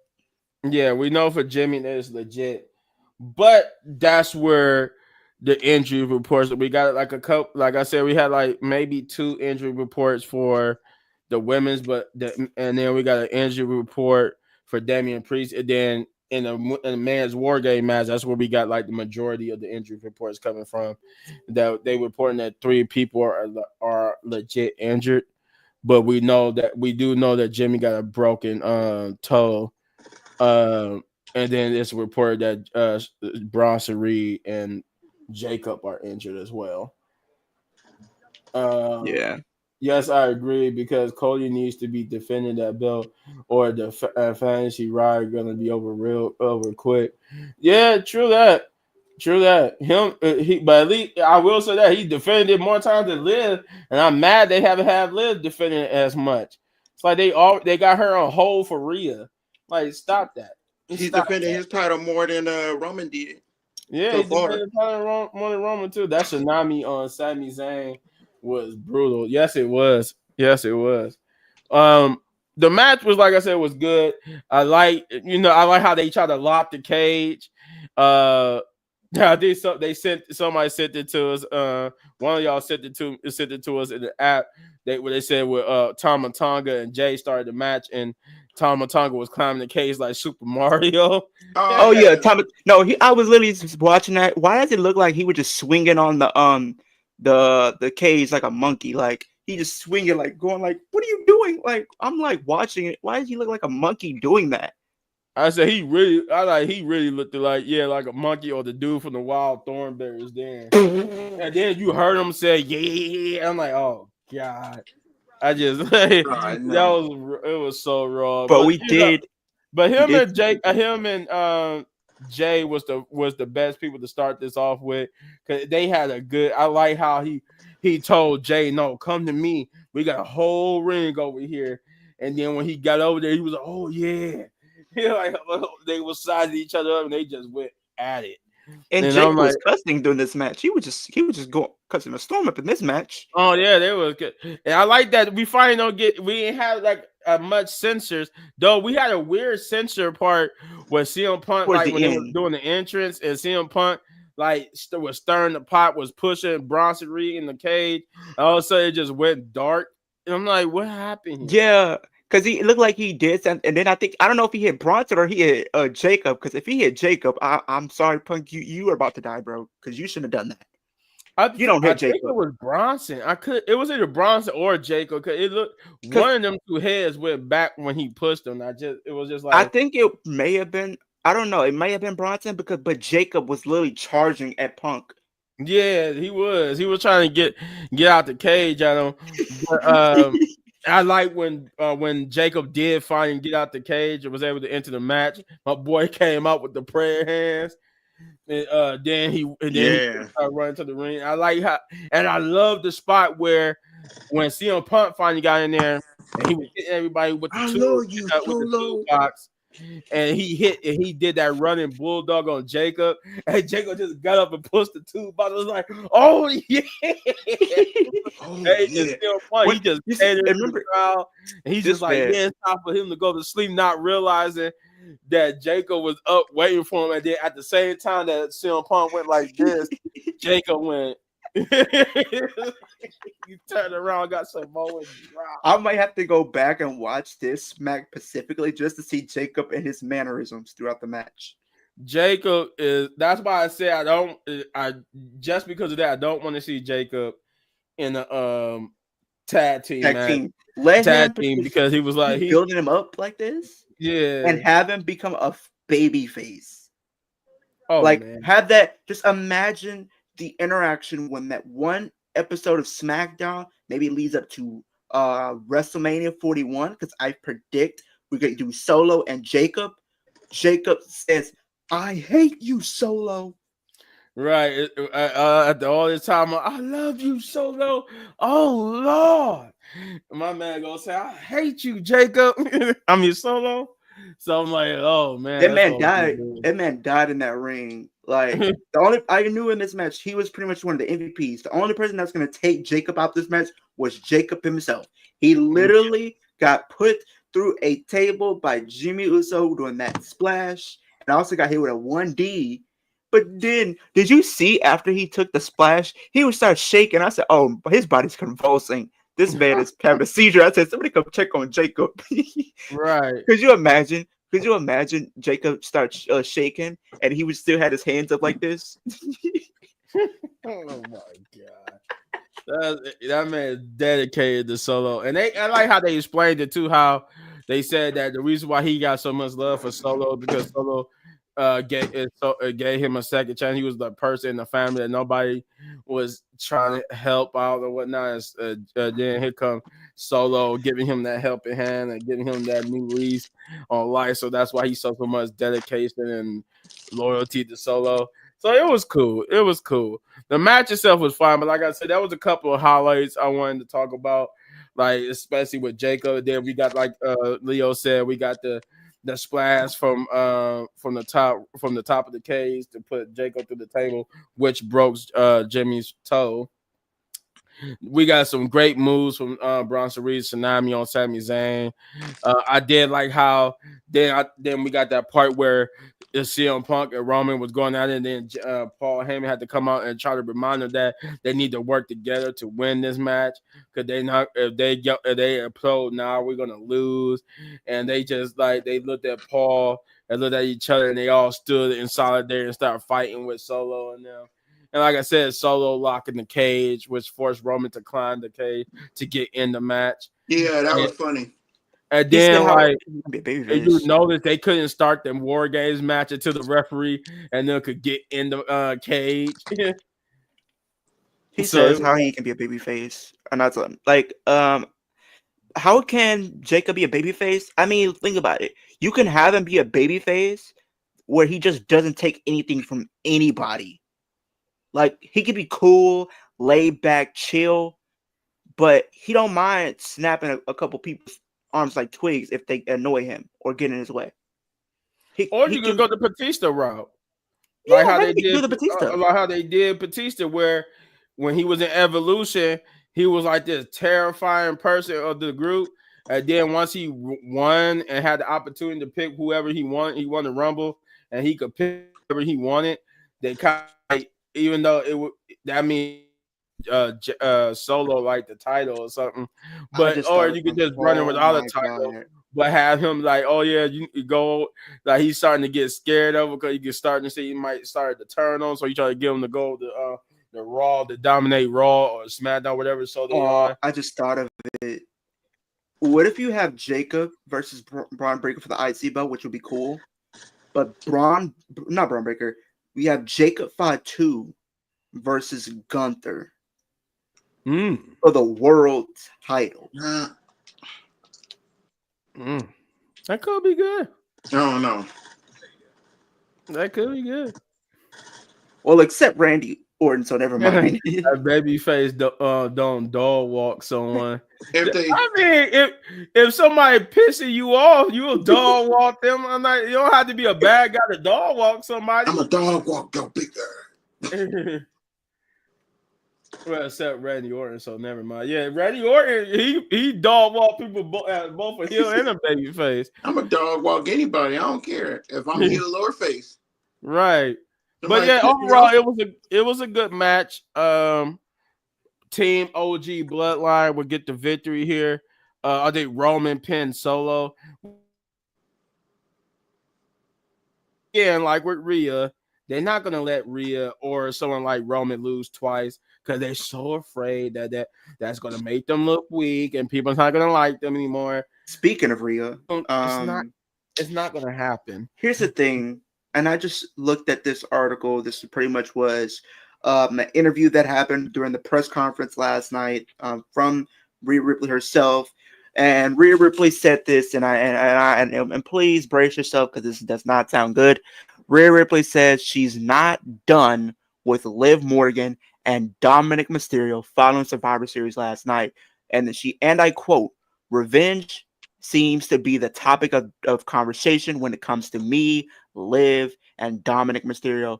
Oh yeah. Dom is in that now as well. I'm not done with Liv. If Dom wants to stick his nose where it don't belong, then I'm not done with Dom either. They said there's supposed to be a He real probably does. Dom match at WrestleMania. Hey, let that be the match. Liv can be doing something else. Yep, a real Dom match at WrestleMania. Yeah, I I would will see like. that I first Raw on if Netflix. if I my thing is if they do go with Rhea and Liv at WrestleMania, I actually want to see Liv go over because Yeah. she needs a defining WrestleMania moment, and I don't think her at WrestleMania and losing is that good. Even though it still be a moment because she finally gets to main event and gets to do something in a singles match. I think it needs to be her winning to be an official moment, but we'll see how these next few months develop for sure. Yeah, Because But maybe that Dominic Mysterio match, it could be those two on the first Raw of Netflix. yeah, let that be let that be for the first Raw on Netflix. Let have an intergender match and let Rhea real versus real Dom. whoop his ass. I Yeah. just don't like how the fact, like, you can look at these indie shows and they can actually have gender equality where men and women can actually hit each other, but WWE would Can't. literally just like Dominic just take a beating. But if he just pushes Rhea Ripley, then it's a problem. Is a problem. Yeah. Right. Like, I'm sorry, but if you hit me, I have my right to hit you back. In other countries, it's different. So you Yeah. gotta think about that. Yeah. Yes, it is. So like I said, it was a pretty good match. It had some incredible spots. It wasn't as weapon heavy as the women's, but still pretty good man's war games match with the team OG winning and standing at the ramp in solidarity. No interference from Seth Rollins, no surprise return from The Rock or anything like that. So I guess we gotta speculate some more about their roles in the upcoming Raws and SmackDowns or whatnot. But with that being said, Leo, what do you think about the men's War Games? I think the men's War Games match was really good. I feel like they've allowed everybody to have some type of shine throughout the match, getting their moment to shine and stuff like that. We got to see the spot with Jay coming out there. He looked like a mega star the way they were presenting him. They were definitely telling that story between Punk and Roman, them not being on the same page, but they had Paul Heyman to pretty much come down to be peacemaker to get them on the same page to fight in the match. And it was really good. And I feel like the OG Bloodline should have won. I feel like out of how I would have personally seen it, the OG Bloodline wins and the heels win on the women's side, but that's neither here or there. The OG Bloodline did end up winning. I think this is definitely going to lead to probably Roman and Solo at Saturday Night Main Event, where we possibly can see Roman try to get his Ulafala back, and then maybe there we get the reintroduction of The Rock, because a lot of people thought he was going to be there last night, especially how they were doing the ending of the show, especially the last 5 minutes, in a way it felt like kind of dragged out a bit. So it made you think that there was going to be some type of return of The Rock or some type of presence of The Rock in that building and stuff like that. But they're definitely planting some Especially considering seeds. that he said he had some stuff to say about what's been going on. So we thought we might hear it here. So And they're definitely planting some seeds with Punk and Roman, because I think Punk will turn heel at some point and he will feud with Roman, because he told or pretty much when he hugged Paul Heyman, like at the end of the show, Paul Heyman says, whenever you need, when Punk told him, whenever I need that favor, I'll come to you. And then pretty much Paul Heyman, I will give it to you. So whatever it is, it might involve Roman, maybe a potential match with him, maybe pretty much we see Paul Heyman leave Roman, abandon Roman, and align himself with Punk again, or maybe it's just straight up Punk and Roman 1-on-1, and then maybe the story is, where does the allegiance lie for Paul Heyman? Is he going to ally with Roman Reigns as being the wise man, or will he be with CM Punk and pretty much having him be a Paul Heyman guy. So I think that's a story that we could potentially be planting seeds for over the next coming months. Because how I see it, we're not going to see this at Mania, but I think if they do this correctly, this could be at SummerSlam next year, or one of the nights of SummerSlam next year. Oh yeah. Or just throwing something out there. Hold on. Where's the favors to help him against Seth Rollins? Yeah. Especially if the title is going to be on the line. You know, maybe that favor is Punk getting that world title, because he did say, I want Gunther and I want that world championship. But there is potential plans that they want to do Punk and Rollins for the world championship. There's two scenarios. Either Punk wins it from Gunther, or we see none other than Rollins win it from Gunther. And then one of those two potentially either win the Royal Rumble or the Elimination Chamber. And then maybe this frees up Gunther to fight Brock, potentially non-title, or do him and Goldberg non-title. Yeah. All right. I can definitely see that. Yeah. Jeff, what did you think about it? Oh, it was good. My prediction was right. OG Bloodline takes the victory. You know, I acknowledge you, Roman, as my tribal chief, the only tribal chief. But as Leo was talking about the CM Punk and Roman thing, there's rumors that, you know, Roman and CM Punk will both work with Paul Heyman, and then they'll bring in Brock Lesnar, have all three of them work together as Heyman guys. I seen that that picture y'all sent where it says that, and then they'll be like a faction or whatever, and then, you know, they'll be dominant and all this stuff. With that, I think that would be cool. You know, three OG Heyman guys, like, you know. With the potential to add Braun Breaker, Braun Breaker could be one. Yeah, I think Paul Heyman said he did want to manage Braun Breaker at one point. Yeah, but he also said he wants to do a female. Yeah, he do want to do a female. I think that needs to be the next thing he do, though. I think he needs to do a female next, like somebody like Nia Jax or Shayna Blazer. These comments, the last three comments from Severe is funny. It's crazy to me. Like, Rhea needs to wear that mask in the bedroom. That's wild. I'm scared to turn on at the same time. I would just feel terrified. I would just turn the other way. I'm sorry. You're gonna have to take the mask off. I get that though, because when she came out and they did that close up of her face when she was doing her entrance, I was like, I'm oddly scared and turned on at the same time, because she looked it, because she didn't have no black lipstick on. She had like a pink lipstick. And I'm like, her lips look delicious. I would not be turned on from that, but try not to walk away. I mean, at that point, you in the bedroom, she got that on. I don't think you can leave. It's gonna be Snoop time.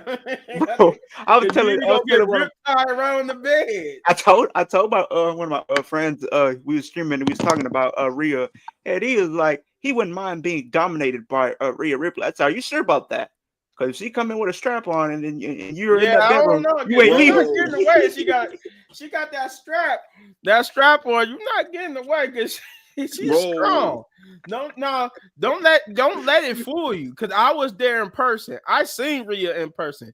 She's not a small woman. I've seen her in person too. She's small in height, and that's not even like she's not even. I'm taller than her, but she is tall still. Like I'm literally 5'11". She's like 5'8", something like that. Yeah, I think she's like 5'8". Yeah, she's taller than me, but still. She is not. She might be 5'8", but she is big when it comes to those muscles. She got a big muscle body.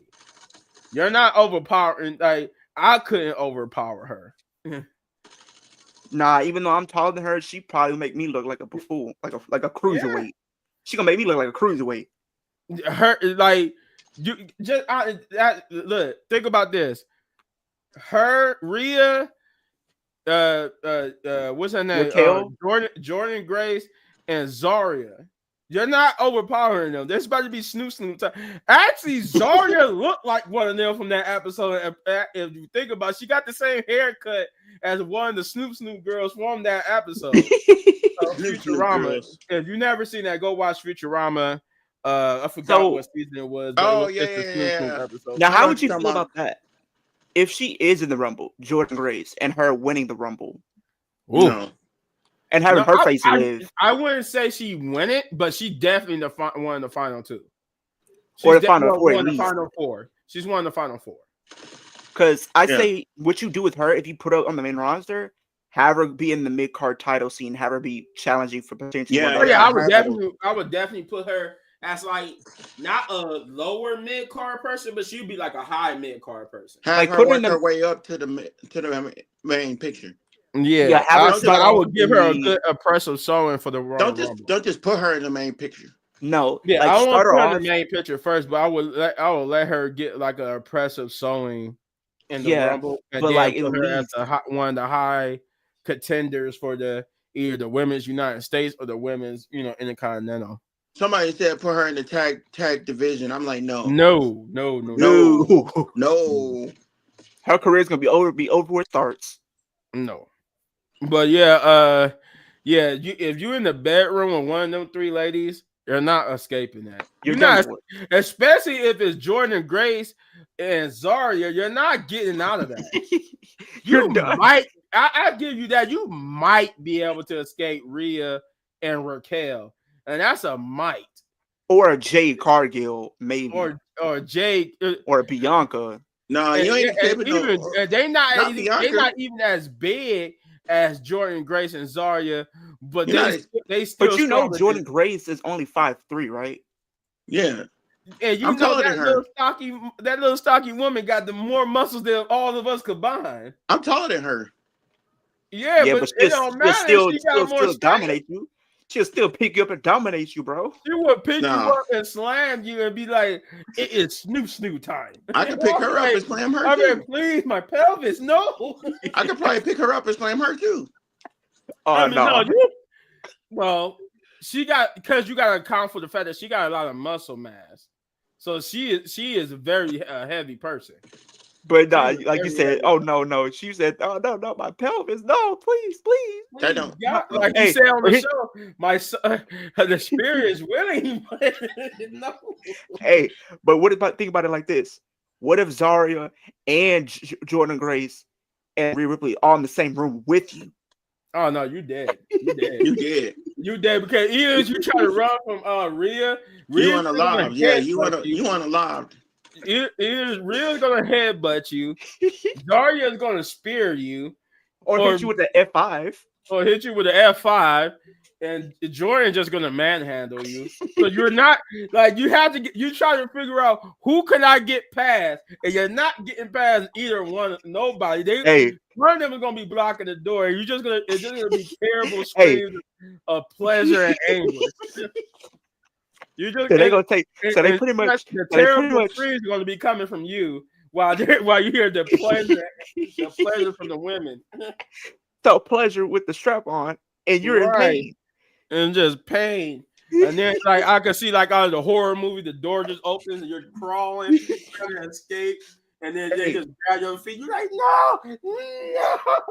Hey, you try to crawl out, pull back in, the door slams. You literally crawl out, but then you get pulled right back in. Like how them horror movies be, when you crawl out and you get pulled right back in. Right, you get pulled right back in, and you just hear them say, "We're not finished with you yet. This is going to be long night." I'm like, oh look what he said. He said, "Who said anything about running? Either she going to sleep, or I'm going to sleep trying." He's willing. He want to get dominated. Hey, so you're gonna sit there with all three of them have strap-ons. Yeah, because Nope. we didn't say nothing about you not listening. We saying you not getting nothing out of this, but paying. They got straps.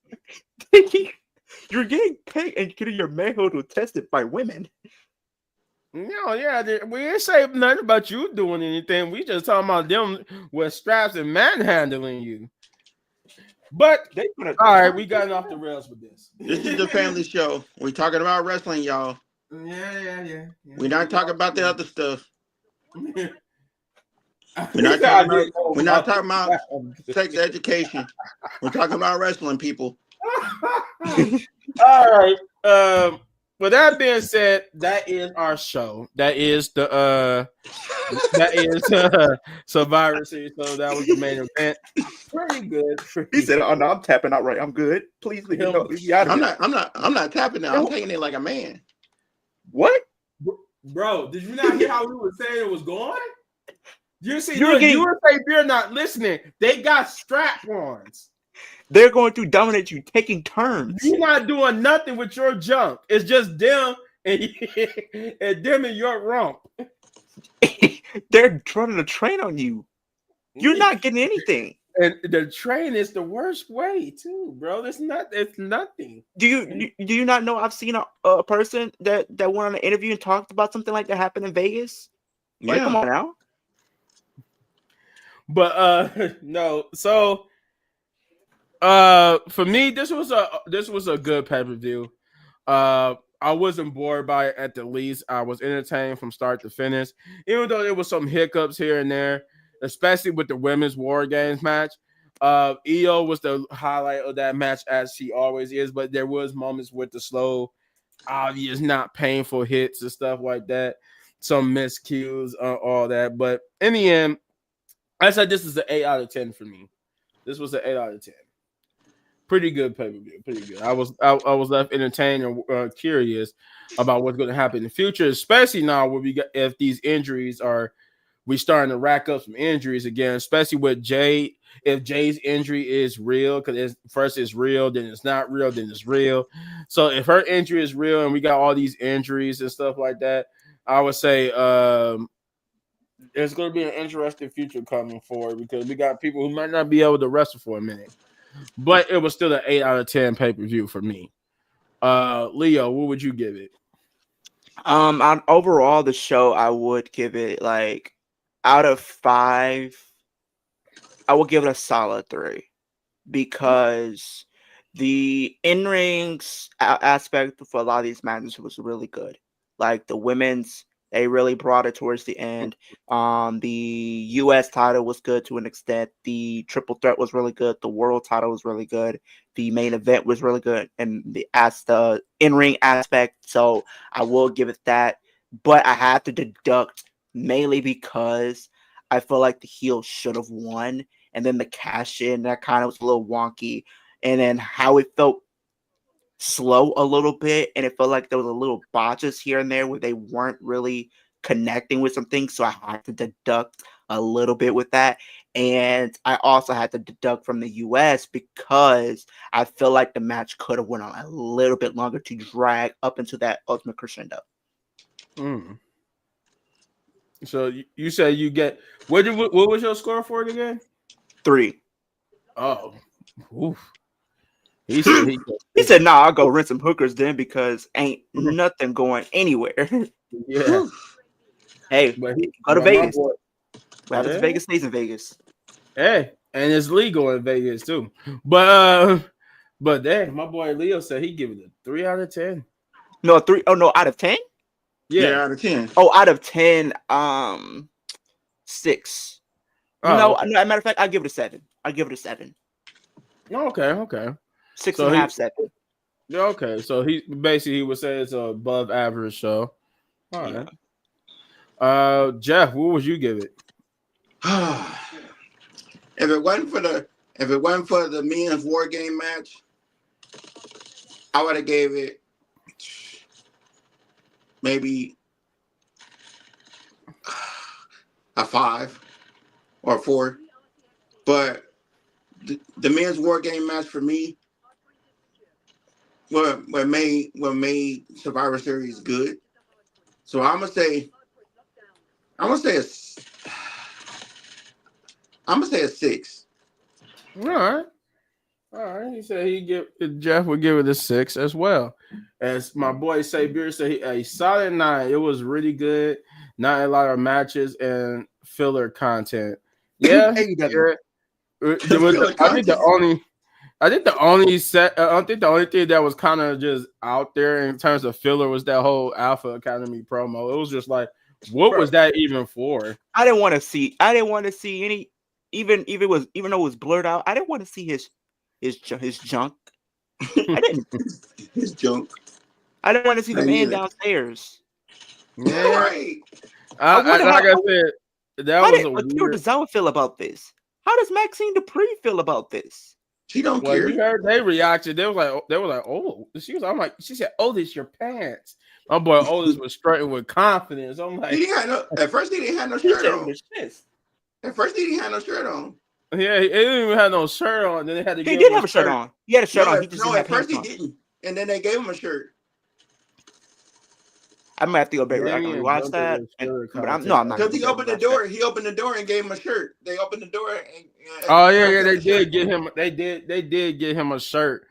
I think because I don't think we seen him come out, but he didn't come out with no shirt. But yeah, they opened the door and then he was trying to come out and they gave him a shirt. Yeah, and then he put the shirt on. They said put this on. And then he put it on and he came out and then that's what we saw. He had on no pants. They was like, "Oh, it's your pants." You know what somebody put on Twitter? They literally said Rhea Ripley when it's time to put over Liv Morgan or make her look strong, and they put the Hulk Hogan NWO video in there. When it's time to put over Liv, I'm turning into Hulk Hogan or whatever the case is. I'm winning. Right. It's a Damien and Gunther were filler content also. Why do you think they was filler content, Sabier? Because I feel like it wasn't really filler to me. I don't think it was really filler. No. I mean, we needed with Cody not defending his title at Survivor Series. We needed one of the main titles to be defending that Survivor Series. Especially since Nia and or Liv was defending their titles as well. So somebody, basically when it comes to title defenses, Gunther, Braun Breaker and LA Knight was they held the show together when it came to title defenses. Right. But go ahead, Jeff. No, I said then they didn't have no tag team matches or anything. So yeah, it was no tag team matches, no nothing. But they had to have that match. Yeah, they had to have it. But that is our show. We had a good time laughing. We kind of was perving on Rhea a little bit. But no, we had a good time, and that's our show for you. That's why you subscribe to this channel. We're here to entertain. You get what you get. You get what you get. You get what but before we go, we got shout outs to do. We got to do shout out to the main man Hector, who couldn't be here with us. Also shout out to Chris, who couldn't be here with us, but that man is 70,000 plus strong. And he will be soon getting that 100,000 subscribers and he will get that beautiful YouTube plaque. So with that being said, we need you to get over to Chris Wrestling Views and hit that like, subscribe, share, hit that notification button, do all those great things because we want that man to get there. We want him to get that YouTube plaque. Shouts out to Shay, who couldn't be here. Obviously, she always be doing like sports stuff on the Sundays. Mm-hmm. But you know what to do is just go over to her channel, which is Know the Rules. And again, that is Know the Rules. Get over there and hit that like, subscribe, share, hit that notification. We'll do all those great things for her as well. Let's get her to 500 or more subscribers. Let's see who else. Shane or Thanos, aka Punch, whoever you want to call him. Get over to his channel, No Regrets, and hit that like, subscribe, share, hit that notification button. He does music and wrestling videos as well. And then we got Jeff here. He got a new channel, everybody. and you see the name on the screen, get over to Jeff 23 Dog Gaming. So we could get him up to 500 or more subscribers. He's been having a hard time with YouTube. We might need to do a War Games match with YouTube's higher up, because this is starting to get ridiculous when it comes to Jeff and his YouTube algorithm and channel stuff. So yeah, we might have to do a War Games match with them as well. But yeah, get over to Jeff again. That's Jeff 23 Dog Gaming. Go there and hit that like, subscribe, share, hit that notification button, do all those great things for him so he can get to 500 subscribers and more. And then down there, we got Kicking It with Leo. You see how to spell it. That's his YouTube channel name. Get over there and hit that like, subscribe, share, hit that notification button. As you can see, he's a fan of wrestling as well, and he do wrestling on his channel. And yeah, let's get him up there. Let's get him up there to what I'm gonna say. You almost to 500, ain't you? Are you close? I'm close to. I'm about at almost 344 right now. So Okay, yeah. And I might do Raw tomorrow. I might do a lot Raw live stream. So be on the lookout, because you might see Little Big Man, you might see Jeff, you might see Chris. So stay tuned. Yeah, you hear the man. Get over there, subscribe, like, share, hit that notification button. Let's get him to 500 or more subscribers. You gotta acknowledge the tribal chief. The real tribal chief. Because tomorrow we gotta watch it. We gotta watch that Raw Monday Night Raw tomorrow. So we're gonna probably have to watch that, because with the New Day. Oh, I know that's. Oh my God! Oh yeah, it's their 10-year anniversary. That's literally tomorrow night. And there's rumors that Big E might be there too. Oh, he is gonna be there. Yeah, so I'm gonna send y'all a link so we can watch Raw tomorrow. So yeah. But again, that's Kicking It with Leo. And then there's me, Little Bit Man Gaming. Get over to my channel, hit that like, subscribe, share, hit that notification button if you already haven't. I do gaming videos, I do reaction videos, I do reviews for both wrestling and movies and TV shows. I do all types of things. I do what makes me happy on my channel. I know Say Beer is going to say I don't do comic book stuff on there. I do talk about comic book stuff when I'm talking about Marvel or DC. But I will eventually, maybe sometime in the future, have more about comic books and whatnot, share my comic book knowledge. But get over there and hit that like, do all that type of stuff. I already said it for my channel. Get me to, I want to say I'm aiming for 10,000 subscribers, since I'm already almost close to 2,000.